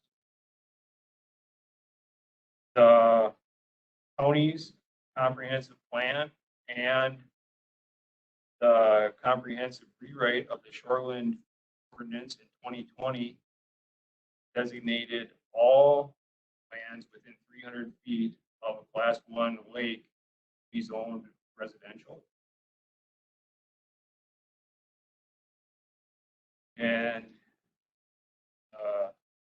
impact to the lake could increase due to the increase in allowable density of the property, since only 2 dwellings could be constructed besides the existing Calderwood building currently, and rezoning could increase commercial activity and the number of dwellings allowed on the property. On a frontage on the lake. And then I also had that the property was recently granted a transient lodge permit. People. County sent out the proper class 2 notice to the adjoining property owners within 300 feet of the property and published a request in the paper prior to this hearing. And it should be just noted in that we received 11 public comments in opposition. And we had 2 maps and that has exhibits and the town of Georgetown minutes. It's all the public here, comments. All of them were negative. Okay, so that covered all those. 11 were.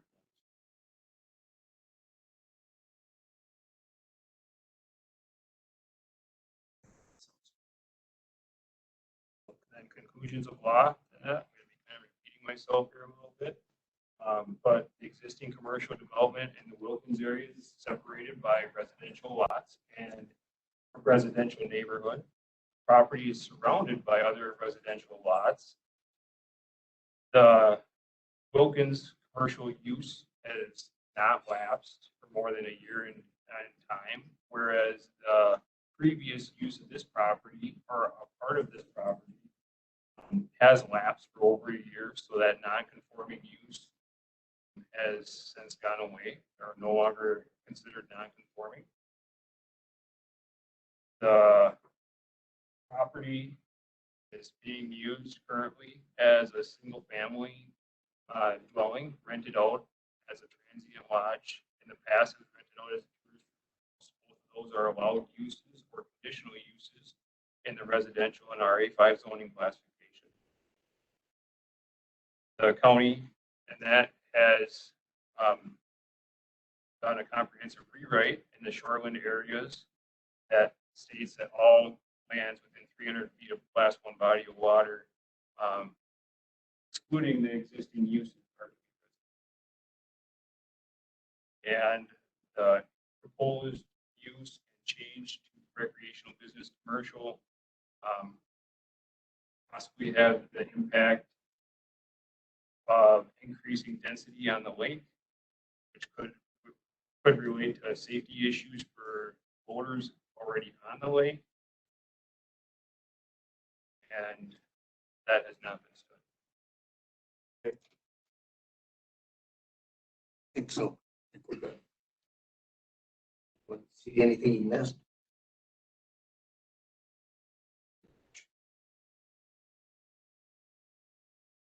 Sounds good.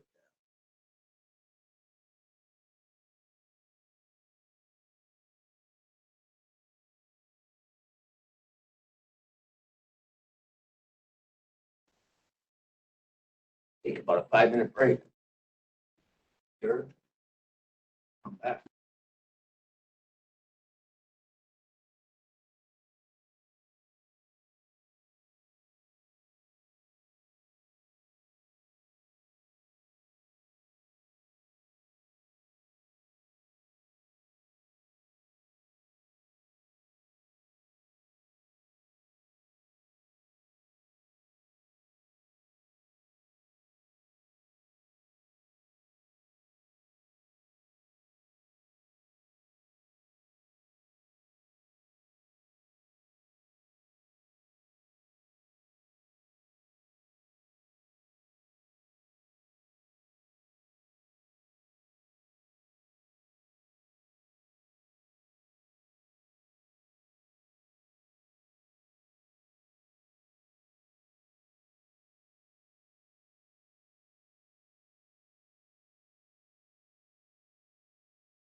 Right thing, also.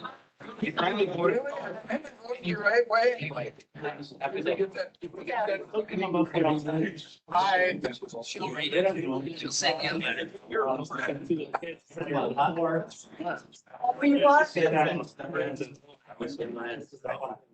Oh, yeah. We got our project started. All of a sudden, one day, there's a backhoe back there out in the driveway, and it's like, oh, I sense they're starting. Take your discussion outside, please.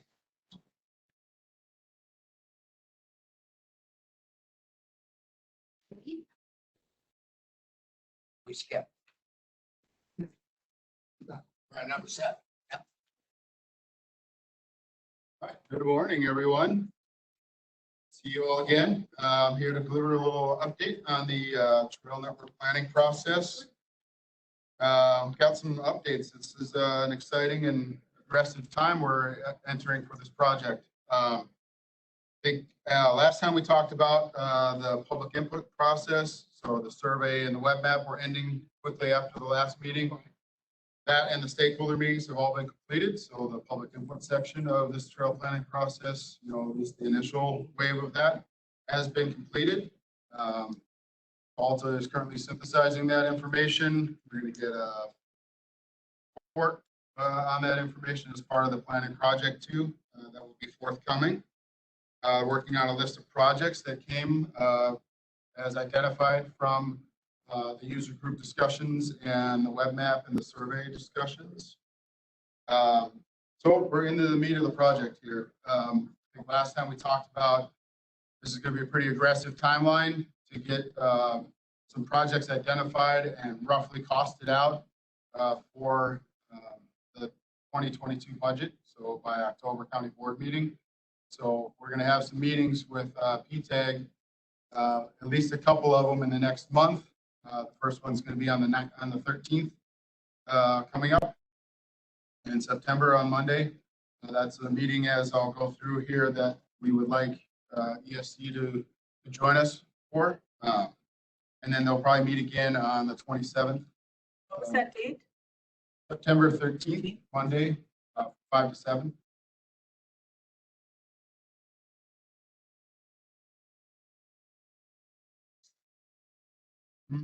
And as you'll see, as we're going through. Invite him to our meeting. I'm kidding. Well, Yeah, I know. Again, this is just to reiterate what Tim's invitation. Or yes, Monday, September 13th. You all are welcome to attend. Help participate. Project list and the decision. So I just wanted to reiterate that. It's a key meeting because we're going through, as you see in the handouts here, we've got decision-making or prioritization matrix for the projects coming through. So we're going to need to solidify the criteria and the ranking for them. And that's one of the things I'll be talking with you about as to you guys giving us input on that, as well as PTAG. When we get these lists of projects that came from the stakeholder groups and the user groups and the public, we need an objective way to go through them and rank them. It's a tool for you guys to use to help you with decision making. Does it absolutely mean that you have to choose the top one? Not technically, but it gives you a way to say, like, these are the things that matter. These are the things that we would like to judge the projects by. And it gives you a number scoring to help you guys with saying, these are the projects that we think are worthwhile to fund for, say, in the 2022 budget. Okay. So what I thought I would do today is go through this handout, just go through some of the criteria and kind of explain what's going on here. Again, when we're looking at this criteria, when I'm asking for input on this, I'm going to be asking what you think are the most or the highest priority of these criteria. I'm going to ask you, as you can see on the side there, to rank them 1, 2, or 3.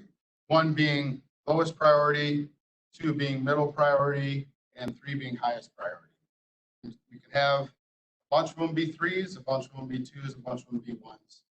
just so we understand that, say, for example, closing a trail gap closure, like making sure that trails are connected is the top priority one at that reflected in the ranking criteria. And as one of the goals of this project is to identify projects for each of the 6 individual user groups, right? We're not comparing these projects to one another in terms of an ATV project compared against a bicycle project. You're going to be using this ranking to say, of all the ATV projects, which is the best one? Of all the bicycle projects, which is the best one? You're not comparing across the user groups, you're comparing within the user groups. Does that make sense? Do we have any that can coexist that would help the ranking go up? Say you got snowmobile and ATV and bike and walking, whatever, I mean. As we go through, that'll you'll help. see one of the criteria here is that it emphasizes more than one user. More than one use, okay. So first and foremost, as we go from top to bottom on this list, we have project type. So this is getting at the ease of implementation, how close to implementation we are with this project. What we're set up right now is that it's getting more points for ready for construction versus has to do a complete feasibility study and design to get to construction, or requires policy changes by the board. You'll see kind of for most of them, it's a 0 score. If it's a negative thing, if it doesn't affect it positively, up to a positive. The second criteria there would be the relative project cost. Again, we're going to get ballpark figures. These are not like actual engineered to the penny projects. We're getting ballpark figures from the consultant on these, and we have the criteria set at above $250,000, or excuse me, below $250,000. Just prioritize amongst ones that cost more than half. Again, this is about ease of implementation and the willingness of the county to spend money. So not only are you going to give it a weight here, 0 to 2, but you could say that project cost is the lowest priority. So it only gets a factor of 1, or it can be the highest priority. So you get a factor of 3. The next category is talking about the anticipated long-term operations and maintenance costs. So we're saying that there isn't any or extremely low, or the funding is available for the operations and maintenance long-term. It's a higher ranking score. If it's going to be high, or there's no funding available for high cost, high operation costs, get the lower ranking. Safety. So one of the things we've heard throughout this planning process and other trail planning process is safety for user groups. So have it ranked that improves safety for 2 or more user groups, it gets a higher ranking than it doesn't improve safety at all. The next category is community connections. So does this trail project connect key community centers or destinations?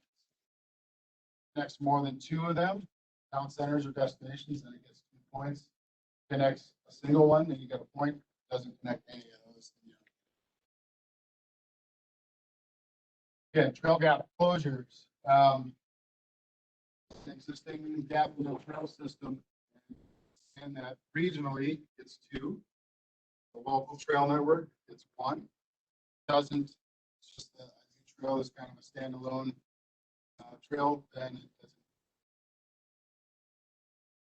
Recreational impact. This is what you were talking about, Kim.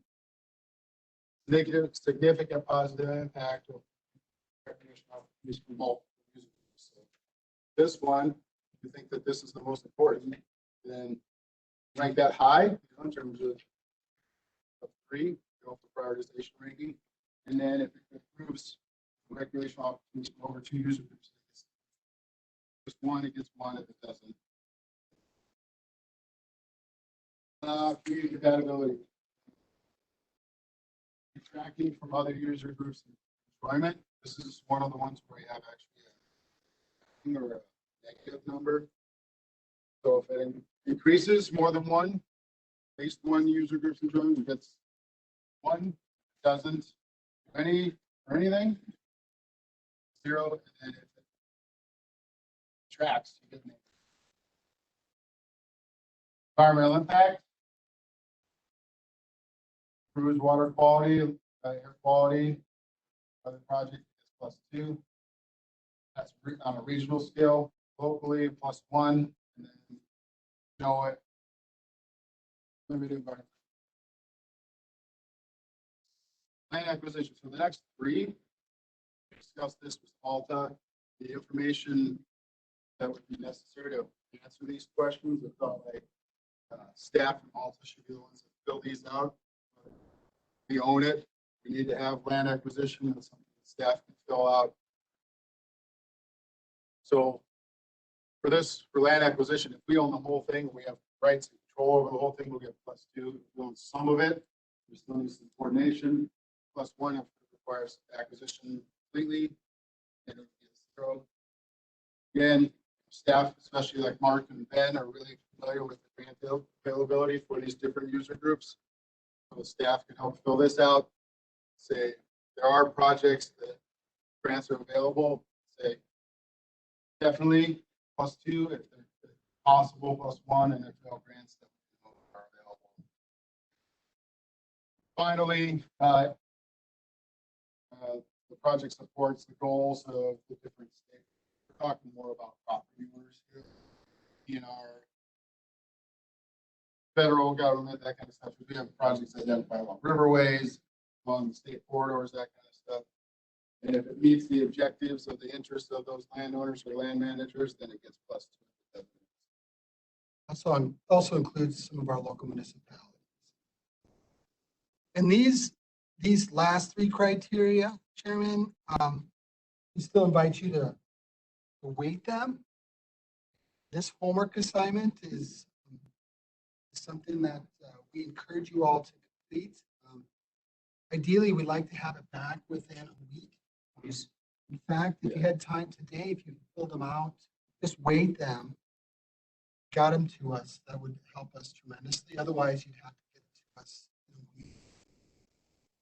I just wanted to encourage you all to complete the homework, basically weighting, filling 1, 2, or 3 each of the criteria.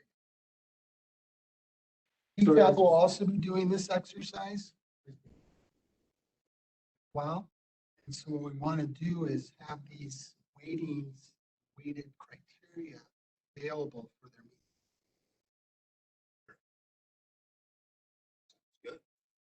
See on the sheets, each criteria has a checkbox for 1, 2, or 3. So 1 being least priority, 2 being moderate priority, and 3 being top priority. And you can select as many of 3s, 2s, or 1s as you'd like. But you want to get your feeling as to how these things rank in terms of what how they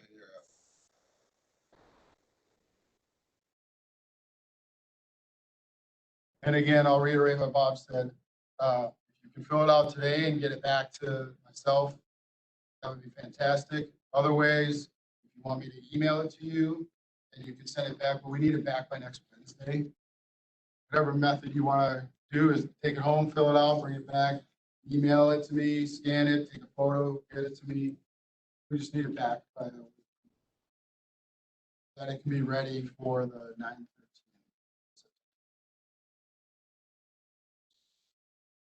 Me, it's possibly easier if you just email it to me. Do it, send it right back. Yeah. Anybody else?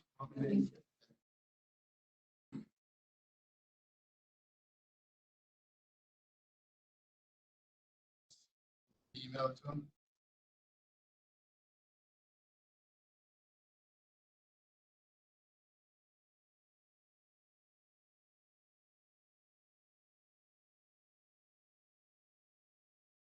This is the criteria that you see right here in the sheet that we're asking you to fill out. This is kind of how it looks in spreadsheet form.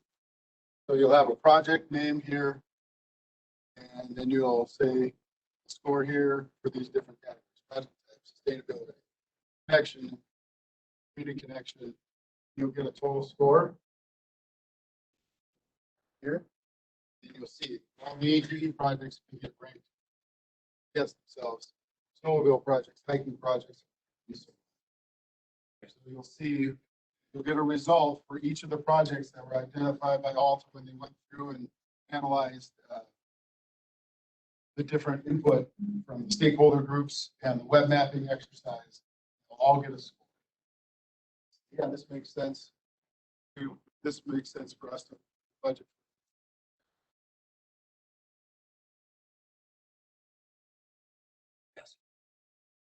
So that's why we need the weighting, because we'll apply to this matrix. And then on the meeting on the 13th, we'll share all the projects. So that's a group process. Again, you are all invited, which both PTAG and whoever comes from this committee. So we'll go through and rate. So then we go through the projects, then it'll come back to a formal meeting of ours to maybe pick them out or whatever. Back to, yeah, Tim's flow chart. That's, It's a good segue. yeah, there's the flow chart.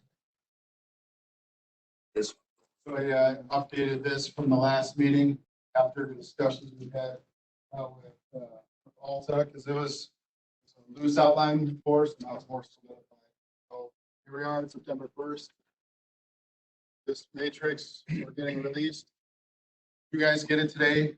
PTAG is going to get it today as well. So they have also a week to look at it and give us their feedback about on the 9/13 meeting, finalize the ranking criteria.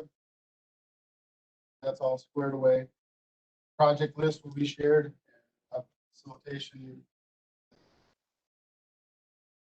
Each project will go through. You guys will individually get some time to rank each of the projects, and those results will get turned in at the end of the meeting.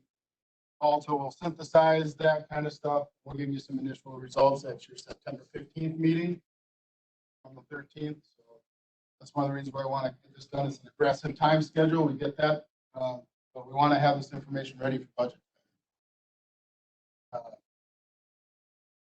so the project list, who's coming up with that? Or can anybody put something in there? It's from the public input that's been gathered so far through the stakeholder meetings and through web mapping exercise and the survey. Through PTAG and through us, if we've heard anything else or whatever. Yeah, I mean, it's a list that's been developed from those three options so far by Alta. List out. It'll be ready for that 9/13. Yeah, okay. We want to get the criteria because it's an objective, want to be an objective decision-making matrix. Get the criteria is assigned and figured out, and then we'll rank the projects after.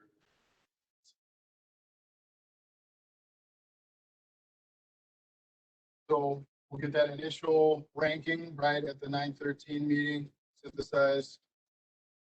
As an initial result back to you on the September 15th meeting for ESC. Then on the 27th September, PTAG will meet again. And make sure that their initial results are what they want them to be, and then they'll make some recommendations. If it takes another meeting, we have one in the wings for October 4th. Finalize and have them make their recommendations about which projects they'd like to move forward to you guys for consideration for the budget.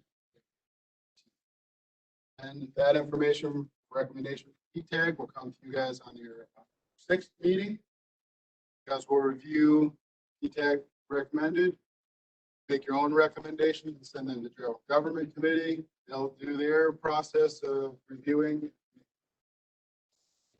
Ready for review. Consideration at the October 19th.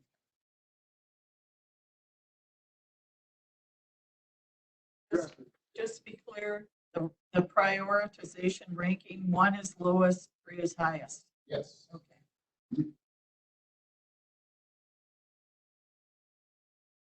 Correct. Any questions on the matrix timeline? Meeting here. Yes, it'll be in the East Conference Room upstairs.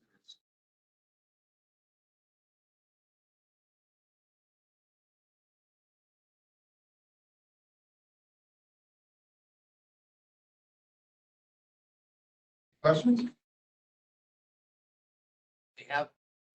They have all, when was the last end of the survey? Was that last week? It was the 20th. 20. Oh, August 20th. Yep, that's when the survey and the web map. Yep. Yep. Not that I care, but on your user-specific criteria, Yeah. how come equestrian is not? I don't have a horse, so I don't care. This is a list that Alta put together of criteria that they heard from the different user groups. I can ask them why there isn't anything for equestrian users. These are a couple of extra things that they heard.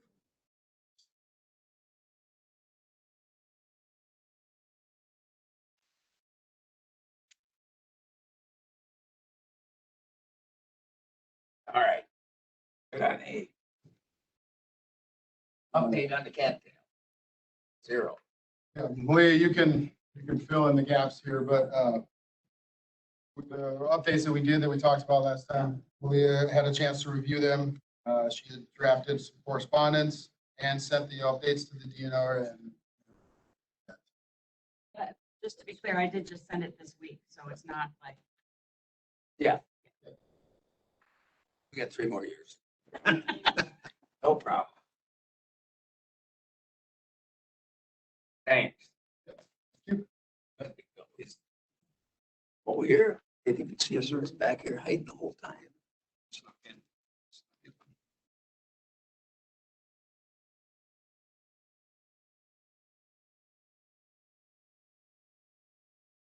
Chairman, just a quick update on parks and trails.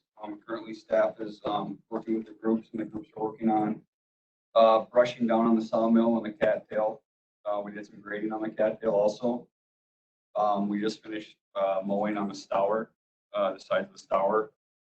Staff is currently today and yesterday, they're spraying on the Gandy Dancer for herbicides and then moving to the stour.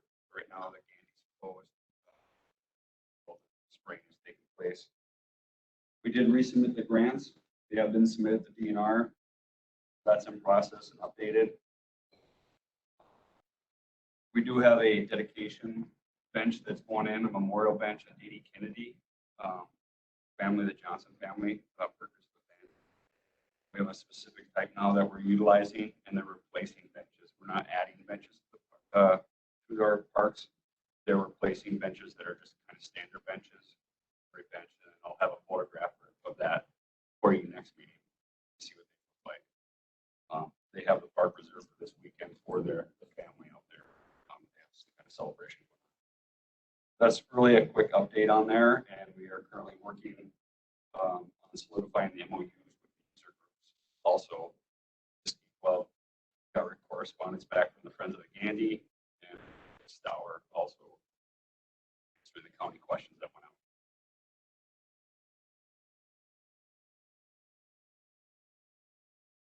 Good deal. Thank you.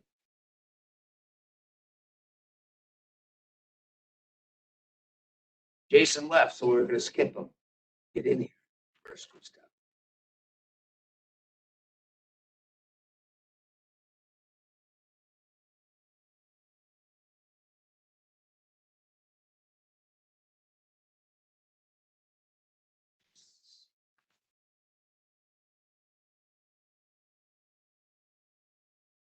Unless I wasn't clear with the agenda packet.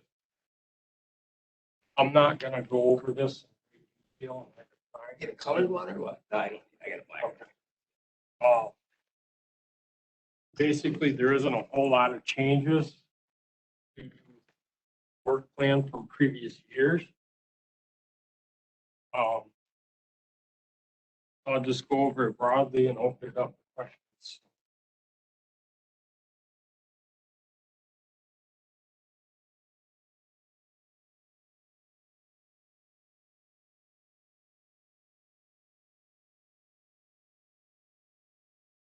They just got to go over 2 things with you. 2022 forest annual work plan, as well as the variable acreage share. Both of these require resolutions. I do have a resolution, so I will need a motion on the work plan and also a motion on the variable share, of which needs to go. Moving into the work plan, I guess the reason it needs approval is this is the mechanism that makes the Polk County Forest eligible for the forest administrator. So that's why I'm here today, and also why it needs county work. And I'll get into variable acreage. This year, I defined 13 goals associated with forest coming up for 2022. Won't go into detail unless you guys want to or have questions on them, but essentially goals 1 and 2 deal with timber sale establishment according to allowable harvest, which is about 400 acres. And then goal number 2 be associated with administering the timber sales there. So moving on to goal number 3, that's just associated with inventory. Basically, we try to keep the entire 17,000 acres, all the inventory, the stands, etc. We want to look at them before they reach 20 years old. So we're in good shape there, but to keep on top of it, you need to keep moving on that. Keep going. Goals 4 through 6 are basically reforestation activities. Bud capping, that's that piece of paper on top of trees that protects them from deer browse. Going back all the way to stuff that was planted in 2019 to stuff that was planted in 2021. Also, now and then you need to weed the garden. Raspberries, what have you, they start overtopping the new trees. So we're going to be doing some work under these things. Blade scarification, goal number 6, essentially that's taking a bulldozer blade and making bare mineral soil. Jack pine cones drop into them, and tree seed. It's much cheaper than planting a tree seed. Goals 7 through 8 tie into road projects. We got a couple in front of the highway already. I won't go into detail too much unless there's questions again. And goal number 9 is basically a buckthorn project, just trying to keep, it's like a 1 acre patch of buckthorn, actually in Summers Lake from spreading all over the place, herbicide work. And then finally, basically goals through 11 through 13 tie into recreation as they pertain to the forest lands with resolution associated with opening portions of it up to ATVs, grants, etc. So that was kind of fast. Unless there's questions, we'll move on to the variable acreage share. Okay. If you remember the variable acreage share loan, that's an interest-free loan that the forestry department has been utilizing for at least the last 3-4 years. It's about $8,300. We pay it off every year.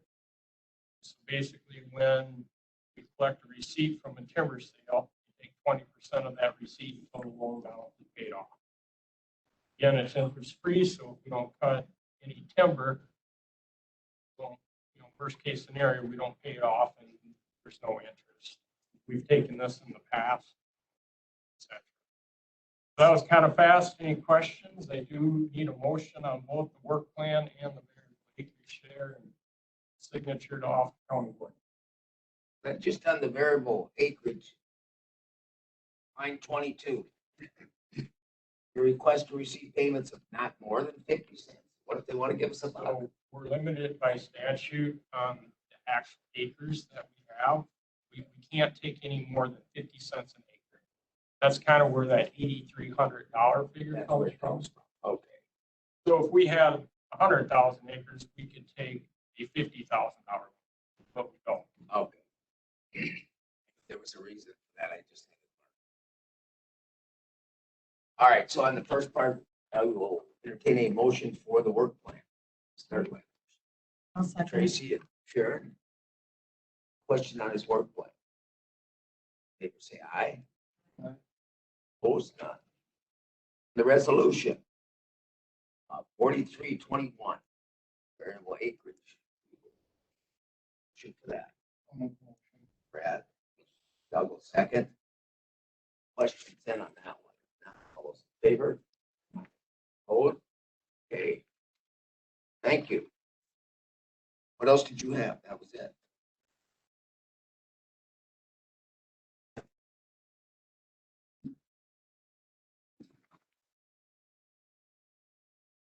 Somebody forgot to put their names under here so we can read them. Who signed this on the left? They're all for you, Kim. I know. See, signature, we don't know who they are, but then someday it's gonna happen. And read it like it. Fire. There's nothing easy in this. Jason, we're gonna go back. You were gone, so we skipped it. This on our farm stuff.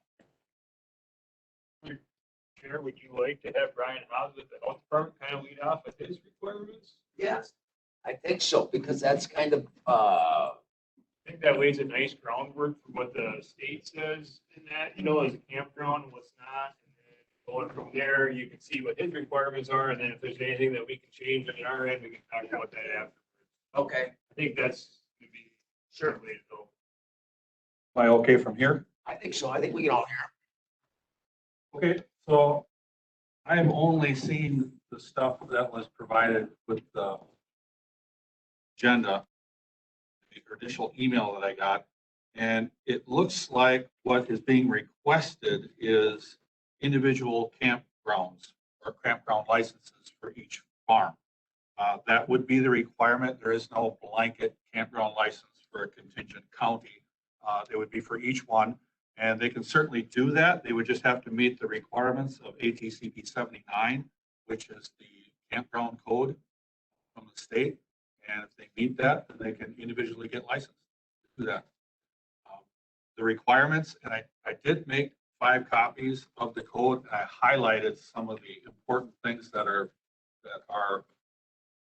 required for campgrounds. There's kind of a lot in the code, so I don't know who wants these 5 copies. In ours already? Well, this is ATCP 79. So I got 9767, so I'll pick. well, this is the current code. It runs through Department of Ag or DETCAP. Okay. And that's what we have to by contract. Well, I didn't. Polk County is an agent of the state of Wisconsin, so we have a contract with the state to be the enforcement and licensing agency for the state. So the state doesn't have any presence here.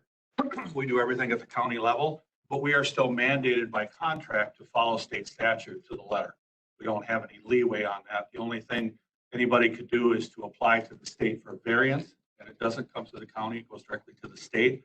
I don't know if they would do a variance for some of the requirements in this code, but some of those requirements are, they would have to get an annual license. They would have to be inspected annually. The sites would have to be designated by some sort of a system. They have to be permanent site, like 1, 2, 3, whatever. We're required to have a map of the property showing where all the amenities are to it. You are required to have potable water in place. I know somebody mentioned that they would be self-contained. That's fine, but the requirement is still that there has to be potable water within 400 feet of the farthest campsite.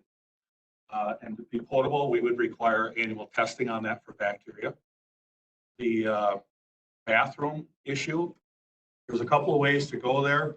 Number one, they are required if they have fully independent sites. So if they're fully independent, which means they have their own systems that can be dumped, they have to have a backup toilet. And the type of backup toilet goes through some of the zoning requirements, whether it's a privy or an actual bathroom. But they are required to have a bathroom on site by statute. If they are independent and they're hooked to a septic system, like a municipal system, then they do not require a backup bathroom. And all that's right in the code there. They are not required to have a sanitary dump station as long as they have less than 20 sites for each one. And they're within 25 miles of a dump station and they have a contract with them to be able to dump. So if they were close enough to Amory and they had an agreement with Amory, they could do it at their campground dump station that they have connected there. So they can get away from the sanitary dump station. The rest of their requirements are in the code as far as information that's provided to the campers. And what happens is when you get one of these licenses, whether you're going to operate for 1 or 2 days a year, once you're licensed, you have the ability to operate 365 days a year. The license is for the whole year. There's no requirement saying, well, if we only do it this many times, can we do this, this, or this? The license is the license. Follows that statute. The rest of it's in there, and we're certainly not against anybody doing this. Anybody can do it as long as they follow the code. We'll license all of them. That's fine. They just have to meet the same code as any other campground in the county. There are some rules in there. I know these are farms. There's some rules where the nearest campsite can't be less than 100 feet from I believe, manure barn producing. If there's petting zoos, they have to be at least 100 feet away from animals. But again, I highlighted all of that in the code there. The code is out there, and that's what we're required to follow. That's something we wouldn't have to put in there. We just refer to it. So ours would be the travel trailer part, that they can't be there more than 14 days, or what are we looking at that way? Is that how it falls back on us? Or if it's a campground, it wouldn't apply that way. Falls back more than that. Okay.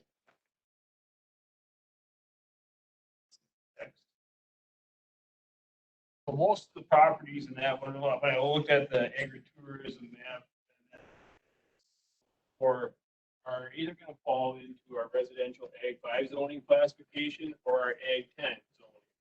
And the thing that's kind of linked together is RA 5 references agricultural uses found in A1. You know, whether or not these would be called a school, they probably wouldn't quite qualify for that. They're not a manufactured home park.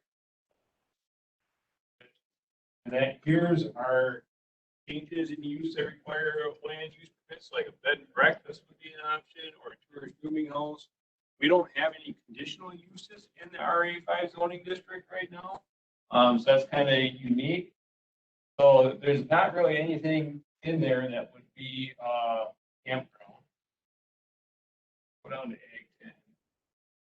When we look at Ag 10, definitely have all of the normal farm type of uses, you know, coming down through.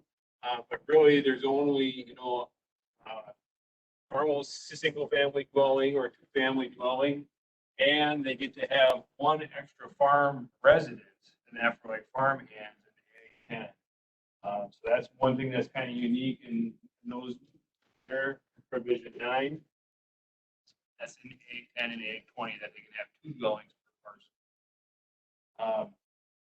Going down to that, again, tourist rooming house, bed and breakfast, and then it's basically your other ag-related uses.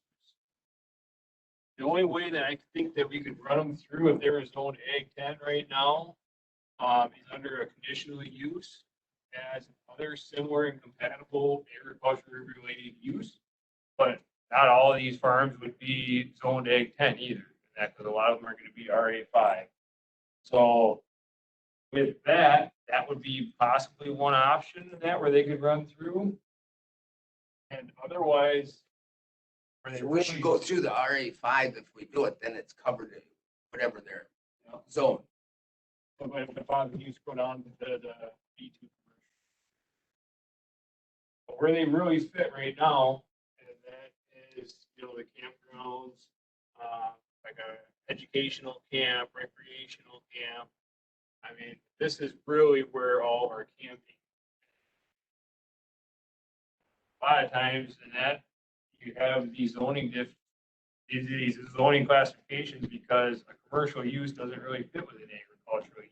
because of like what Brian was saying with manure and setbacks and stuff like that. So it's a different animal that they could just rezone a portion of their parcel if they wanted for the campsite. Or we would have to look at amending, some zoning districts and that allow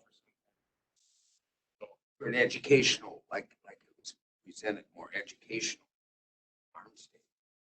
They think they would stay, how long do you think? Like, how long would they have, a weekend or weeks or months? You can limit it. I would say, a weekend at the most. This is that for a week or, whatever the county decides on. I'm throwing this out there for something new, something different, something that the state of Wisconsin says, hey, look what Polk County's doing. I think we can do this, our county, and get this across the state just to help. We wouldn't want to just rezone little squares all over, is what I'm saying. I mean, each farm would be a kind of a mess. Can I throw one thing out? Sure. And it's on this. So one of the questions I have as a horse person, and I'm guessing we're not legal because we go to my kids and my granddaughter, we go to barrel clinics all over. And someone it's an egg thing. Most of the time they are somewhat farm. And we show up with 10 horse trailers. Usually they limit your clinics to 10 people. We have self-contained campers. We live in them. We have water, sewer, heating, compressor, or generators. We go to these places for the weekend and our kids get a clinic. Sure. And the way I understand it, that's not legal because we camp there and we all do it. It happens all over Wisconsin, all over Minnesota, all over every state. So give us a couple addresses. Check. 1862 Pine Island Park Street. I've done it myself. And I got to think you guys could find a way to get out of this world that the health department and the state lives in, that everything's a campsite. We are not a campground. These egg places that Paul and I have talked about, these aren't camping. This is not a campsite. This isn't we like. want to put them in a barnyard, let the cows lick the side of the camper and stuff, Yeah. Yeah, it's an experience. Who cares? Where else does the cow get the salt from anyway? Yeah. that she needs? But I mean, there's got to be some In between. in between. I know, but I mean, we have to have something that it doesn't get so. Well, we were told, remember the mud bog a couple years ago? Well, they couldn't have that mud bog out in that project, out in that field because people were camping it and there was cows that were grazing in it that season. So there was cow manure out there. Horse people, our horses are tied up to our trailers. They literally are pooping from me to you away and we're grilling our food right here. And And you no, do realize, Mr. Nelson, there's no contaminants in horse manure. I know that. It's all cow manures. That's why they call it road apples. But I'm just saying, I hope you guys can take this out of the whole camping idea. Let someone come in, get a simple permit. They're having this X amount of days a year, 2, 3, 4 times a year. You got it for a weekend. And we can include the horse people in this idea that we would fall in that same gap because we're doing it already. We just don't call up and ask Brian for a permit. So I'm hoping that we could come up with something If that. someone gets sick or something and then they come back on us, why did you let them do it? That's why I'm saying, don't get into those details. It's up to we're already doing it. And I would be fine with that. It's just, how do we then regulate how many times it happens? Because maybe it happens every weekend on one place and maybe it happens once a year on another place. So for that guy, I get it. It's a real pain. He's not going to do it. It's an event. It's not a camping site. It's an event. We're going to an event for a weekend. They're going to be, my impression is the farm would be charging me to come in and park my camper there.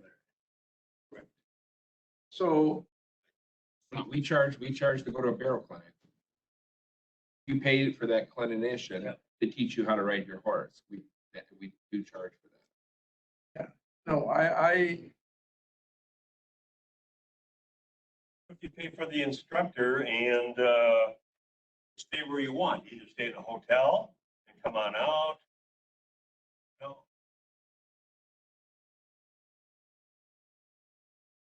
Brian, go ahead, tell it what you think. There's another option too, to not getting a full campground. They could do temporary campground. They also allow that. That's for single events up to 7 days long. And then they can get by with porta potty. They don't have to have full bathrooms involved. They can provide bottled water for that instead of having water hookup, as long as it's provided for free. And they can charge for the sites, but it's for a 7-day event. And we do that at some of the horse places that get licenses. They do that, get that temporary license. And for up to 25 sites, it's $193 per site. So they can always adjust their fee structure to cover that. But they would have to apply for each event if they're only doing a few. So there is an option for temporary, as long as the zoning rules and regs allow that, because I know there are some restrictions there as well. So that's another option. Which would require an amendment. The temporary one would make more sense. Because I don't know if they're gonna have, some are gonna be every weekend or whatever. And they'd probably want to go with a full campground thing to be safe, but I mean, the temporary one would be pretty simple. 2 weekends a year. Would you, quick question for Paul, kind of. I mean, this would, in the scheme of things, be a much more of a, let's call it a summertime thing. Yes. Then, Yeah, starting at planting season to harvest. Nobody's out here in the winter time. so I mean, we could let, So if it was We do temporary, it would every day. make more sense than to try, I don't think. but I mean, we could then set the season too, in the scheme of things. I mean, May 1st to, I would even set the season. Somebody want to come out, help your cows. People out. No, no, help you get your silage out of your silo. I, Yeah. Yeah. I'm thinking if it was temporary, it'd be easier for up to a week. For us and everybody else. And have a full-blown campground. Look at yeah, it kind of I would that way. agree with that. I would be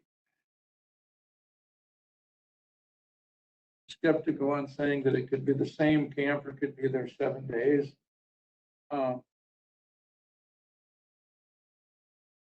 Saying you shouldn't, Stay but for a week. So the list that you had, I think there's only one farm that actually has dairy cows on there. And it was- Yeah, these are mostly crop growing, almost all of them. So with some of those, I think a bunch of those are actually the gardens, like the CSAs and the different gardens that supply vegetables. My concern with that is all of a sudden it turns into temporary housing for people doing the jobs there. And again, I am very for this whole idea and getting people on the farm because people are getting so far removed from where their food comes, it's not even funny. So I'm all for that. I'm just concerned when I seen that list, most of those are very small, because I think most of them are probably under 40 acres. So I don't know if there's any acreage requirements, like campgrounds and all of that. But from that list, in what I recollect, most of them are very small. They're only 5 acres. This has to be their primary source of income. Well, and that So was. that's huge right Right. there. That's huge. So that's on that list. Yeah. Are them gonna be primary income if can they make that much money on 5 acres? I actually asked Bob that question the other day. I just left it on his voicemail, but what's considered primary income? I mean, are we saying, hey, show us your taxes, prove that you made more money in agriculture than you made at your job in town? Yeah. You know, because a lot of those small, depending upon how small is it their only or primary source of income? And there again, I'm not against somebody camping at any of them, but I agree with you that it comes down to, if I can stay for a week, am I helped that week? And then the next week I've got different help. And the week after that, I have different help. That to me becomes the issue. Is it educational?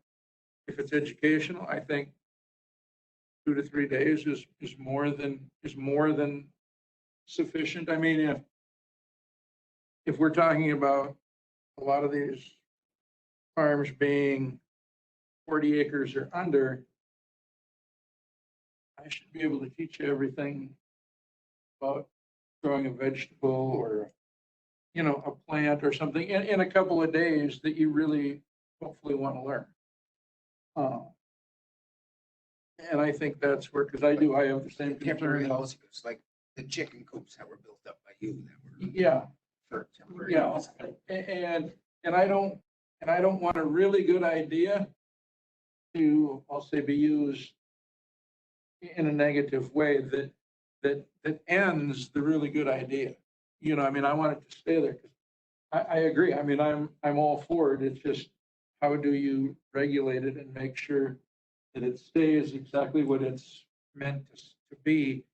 And I think if it's a week at a time and they can stay a week at a time, that has the potential to be an issue.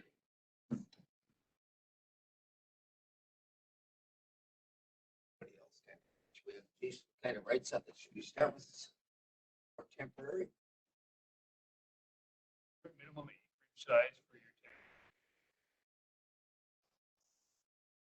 Same as in the statute. Right? So I don't think that would be an issue. Because in our zoning ordinance, we have, you know, guidelines or criteria for travel trailer parks. It says that you gotta have at least a minimum of 5 acres in order to do that. And what I'm thinking, or what's going through my head, I guess, and that is, how do we keep this from going on a lake lot? You know, and that, and how do we, you know, if they got a 2 or 3 acre lake lot and they're growing and they have a garden, is it gonna get abused that way?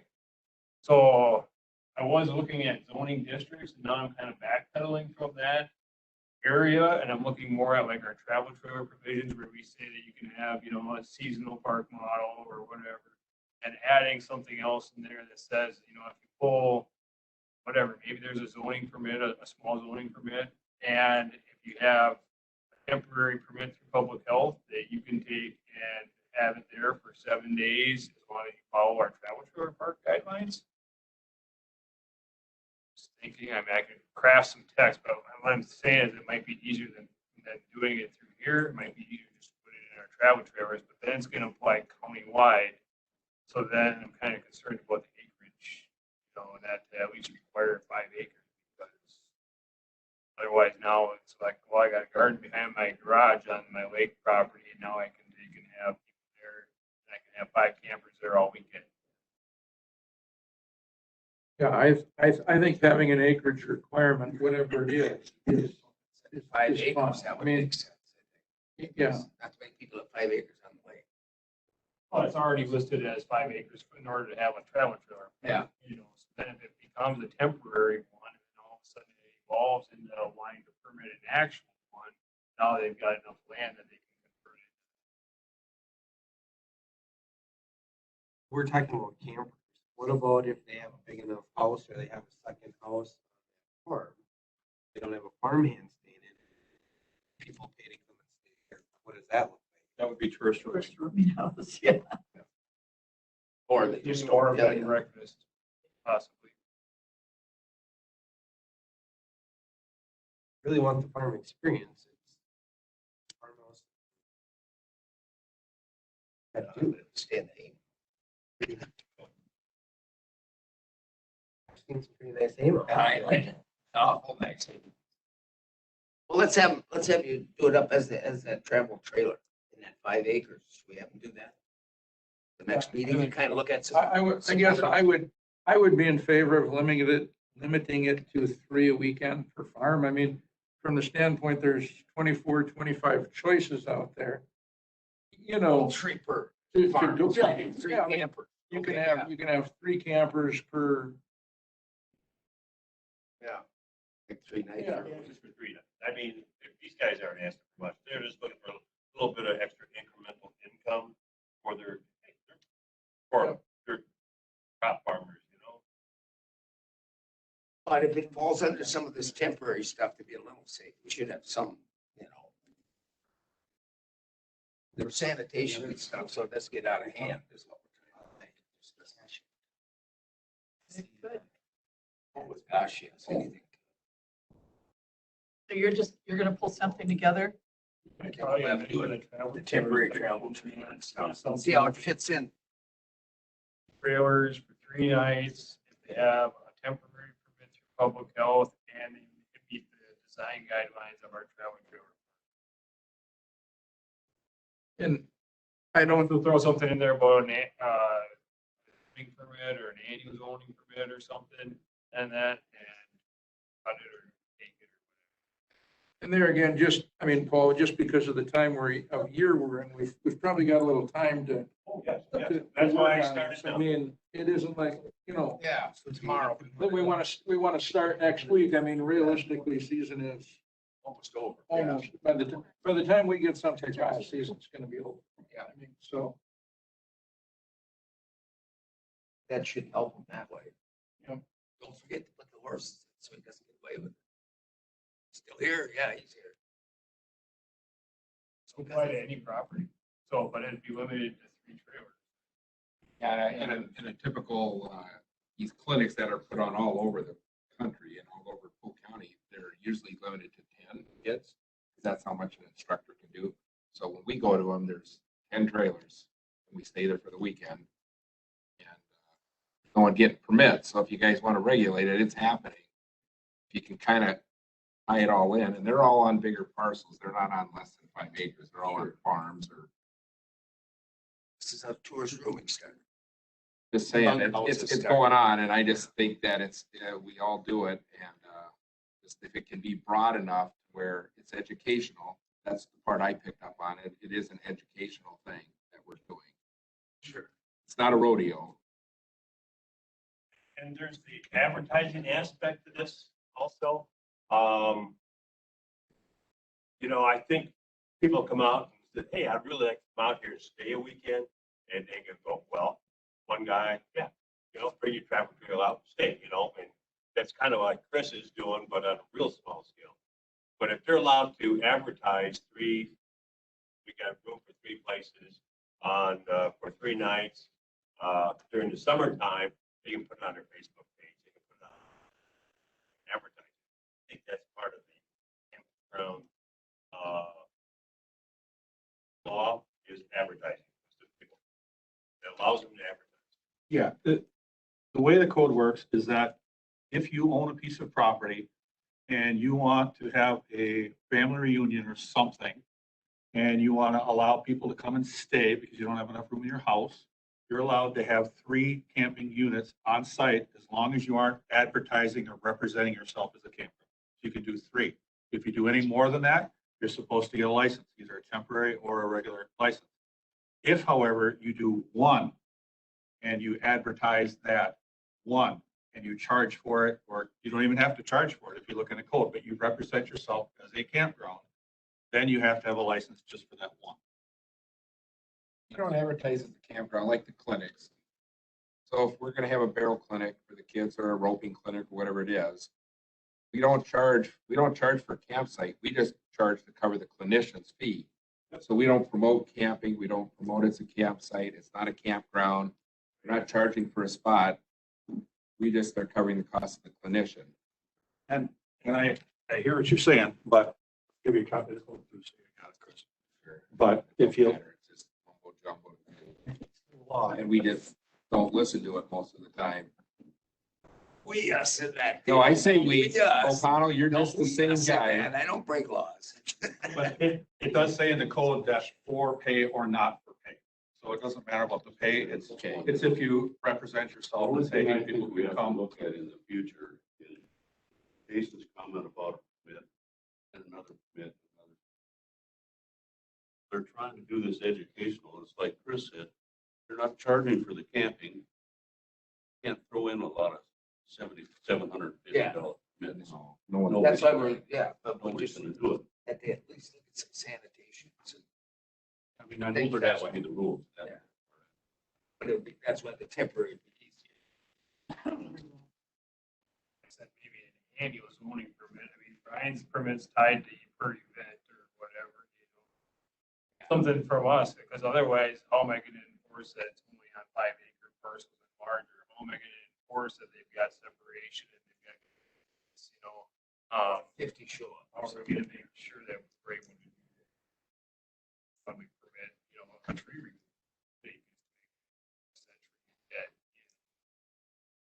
It could be minimal. You guys said.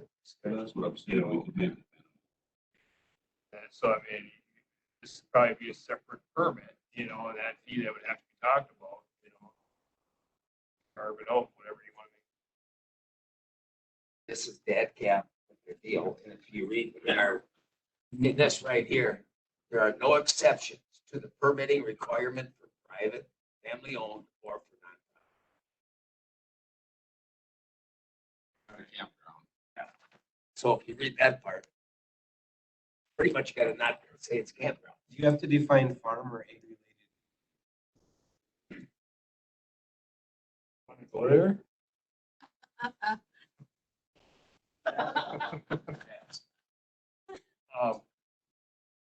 Well, I'm gonna come up with a definition of farm. Definitely try. I don't know, Paul, do you got an It's idea? it's in the statutes, take the statute and read that. Be careful. Could be anybody that files a Schedule F, really. I mean, I think anybody that's a farmer is gonna be filing a Schedule F. Wisconsin agricultural experience, learning about operation of a farm, its products and livestock, learning about the role of agriculture in the community economic life, relaxation, unplugged nature of the city. Well, Paul, that guy's not in agriculture, relaxation. Well, that's what we came up with, but I mean, it's up to piece. It's almost right out of the extension because the universities do this all over too. Like in River, I mean, they bring caves in for the kids and stuff. Yeah. Definition. Sorry, yeah. I just Googled agritourism for a definition, and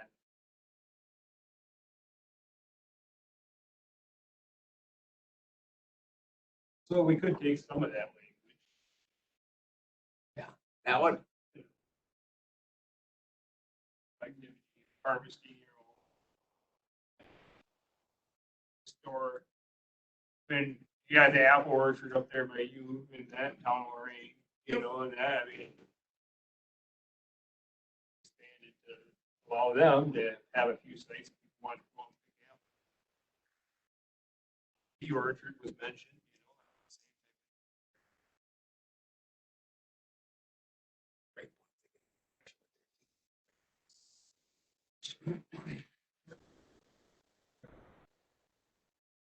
One more comment that I have too.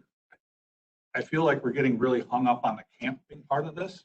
I think we're all in agreement that it's a great thing. I mean, I have no problems with any of the educational, the farming aspect of it. But my question is, do they have to stay overnight? I mean, we have licensed campgrounds, we have hotels, I mean, I'm just saying, if this wouldn't be, if they just came early in the morning, worked all day long, and then went and stayed in a licensed facility, this wouldn't even be an issue. I wouldn't even be involved. There's growing in the morning. I get all that, but All night long.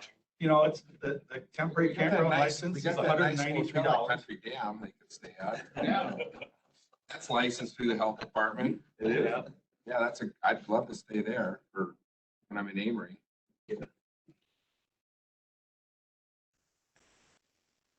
Sorry. all right. Thank you. Biggest thing is we gotta not call it a campground. It's just gotta be a travel trailer, educational purposes for like 3 days. I think is what we're down. How's that? I think, Is that like a lawyer? Get around the corners? work on something, bring it back. Happens and everyone. We'll work on that. Yeah. There again, we've probably got 5 months to get this done. To really hash it out. I mean, so it isn't like, it's March and can you have it done the end of April? Yeah. Got some time to beat it up. I can come back with a couple of definitions, and I can come back with something I would feel. And that today, and that I was completely thinking about changes and stuff, and that because I was thinking farm related, ag related, and that, but if we open it up, and that be it anywhere, on any property, and we have like that minimum acreage or something like that, that might prevent it from being in our residential areas. And we might be able to tie our travel trailer park conditions in with it and Brian. Be safe. Let's start there. So what if? Oh, okay, no. What if they advertise for 3 spots on their farm? You get 10 people that want to come farm on the same weekend. How do you vet who shows up? That's Who them. gets to come? That's theirs. What if you have all 10 that say, this is the only weekend that works for me? You know, We should never hear about that. That'd be the best problem to have. Is too many people want to go. But I think that's where there's already 24 signed up and potentially more. You know, so there's more than one option out there. Yeah. You know, and if you really want to go to that farm, I mean, even at 3 a weekend, you're gonna be able to pull a lot of campers in over the course of the summer to your place to stay. I mean, if you really want to go to the Nelson Horse Ranch, you'll get there. We're gonna be in violation every event. This is telling you, Brian. You could, by having that Private driveway, you can't then come you in. would have a little bit over them in that, because if they violate, then we would be able to revoke that annual permit for them to operate. And then maybe there would be a stay clause or something included in this. I mean, we're getting a lot more developed now in that, in these provisions, like we do for tourist rooming houses, where they can't reapply then for the year, so they lose their income. Have too many show up. Yeah. I'm gonna sell you, so But I mean, But they're gonna be limited to 3 campers. if they have the problem of that many people coming, that'd be a great problem. People that want to Yeah. come, that would be a great problem. Yeah. That's a big issue right now. No joking aside, so. it is a big issue. That's every little loophole counts. This. All right, let's do it that. Let's kind of deal with it that way and see, what comes out. Thank you. Yep. Ordinance number 12, finally, some tax stuff. We did our Yeah, see if we got a camera on it. property search thing and that checked all through that. Right. So that kind of, so that's been checked off. Yeah, just real quick, Chair, the properties we identified, they're up for public auction. They were put up yesterday. The auction number is 21977. You can find it on our homepage. Again, yesterday, it'll end October 6th, a little longer than usual. As you all know, the bids are submitted through that vendor, a third party. So I would anticipate for your October 7th meeting, I'll have those bids available for your consideration. Now, any of the other texting stuff come through yet? Is this the month that comes or is it? Yeah, well, we had Amanda scheduled, county treasurer. She had a family emergency, so we're gonna have to schedule her for a The later next one. date, yeah, to talk about her process. Okay. Is that, we want to change it some is what she's thinking. Yeah. She was gonna share with us her processes for consideration. Oh, okay. Amanda was gonna come and What she does, because it used to be 90, we got it down to 45, we maybe get it down to 0. she had printed off a list. She was going to share that with us as well. I'm just gonna have to reschedule. Sure. Do we know if there was very many this year? Do not know. Because it's been, last year wasn't very many, 12. So I'm not sure, but hey, Bob, you said the auction closes on the 6th, right? So that is our environmental service meeting date. Fifth, closes the 5th. Oh, it goes to the 5th. I misspoke, so Okay, we try to align that so we get the highest bids at prior to the meeting. So okay.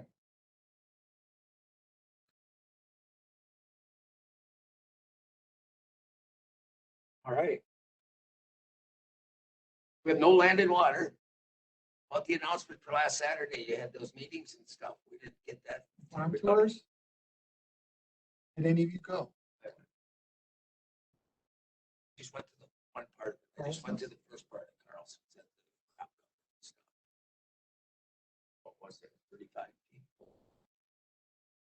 So that was pretty good. I couldn't make their other. Go to the Maplewood one? Yeah, I went to the Minglewood one. I would say they took two different tours, but there was probably,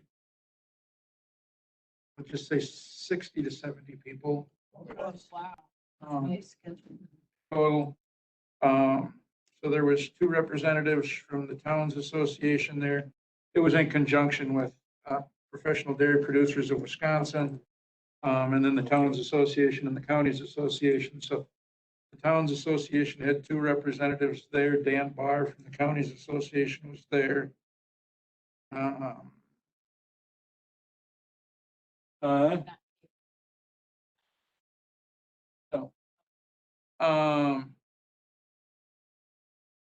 think his first name is Randy, but Romanowski, Secretary Designate of DATCAP, was there. Ice cream was good. Got to watch cows get milked with a robot. It's way easier than the way I do it. So it was a good tour. That was quite a few people. Some of the CAFO people were there or not? Didn't you notice?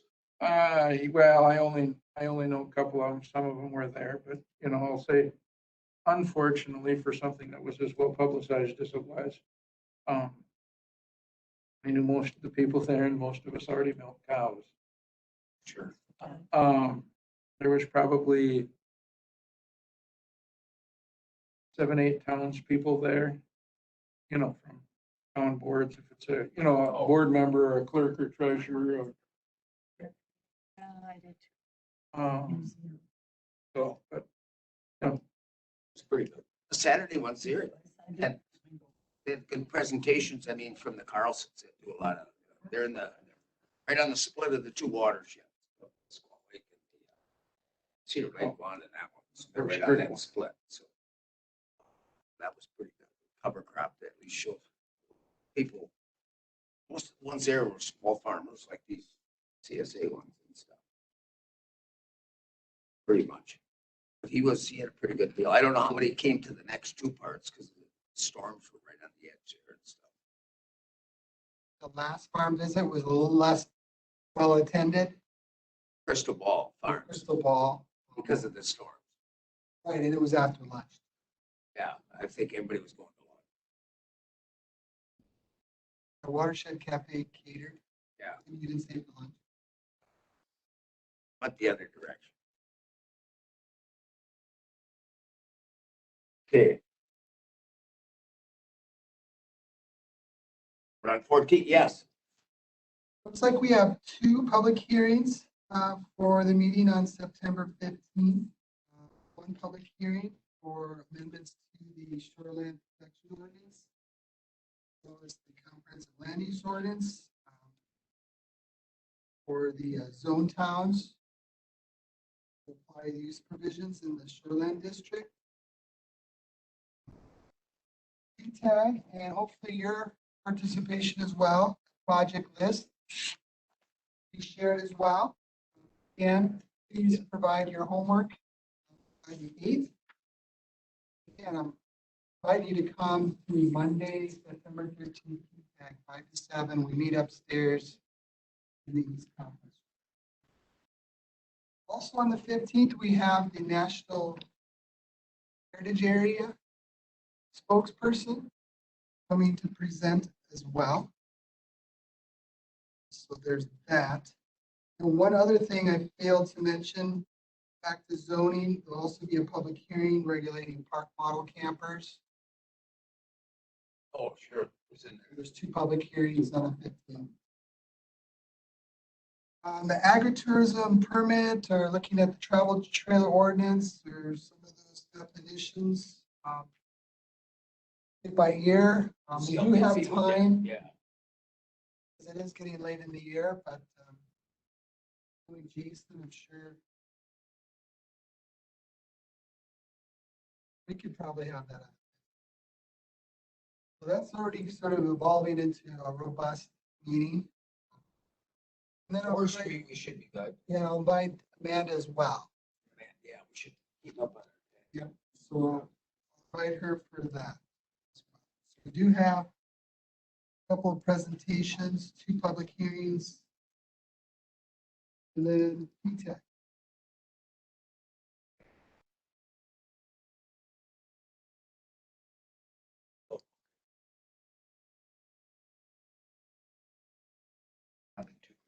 Pretty safe. Coming here, huh?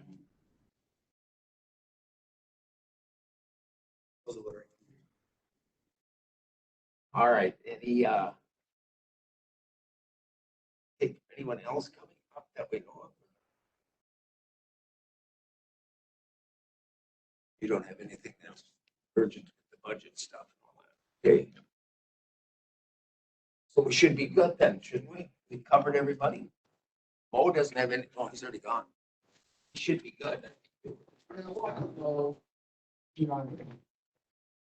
put him up right at top, so he doesn't have to sit here all day. So if we have a public hearing, he's usually short and sweet. I do get him in and out.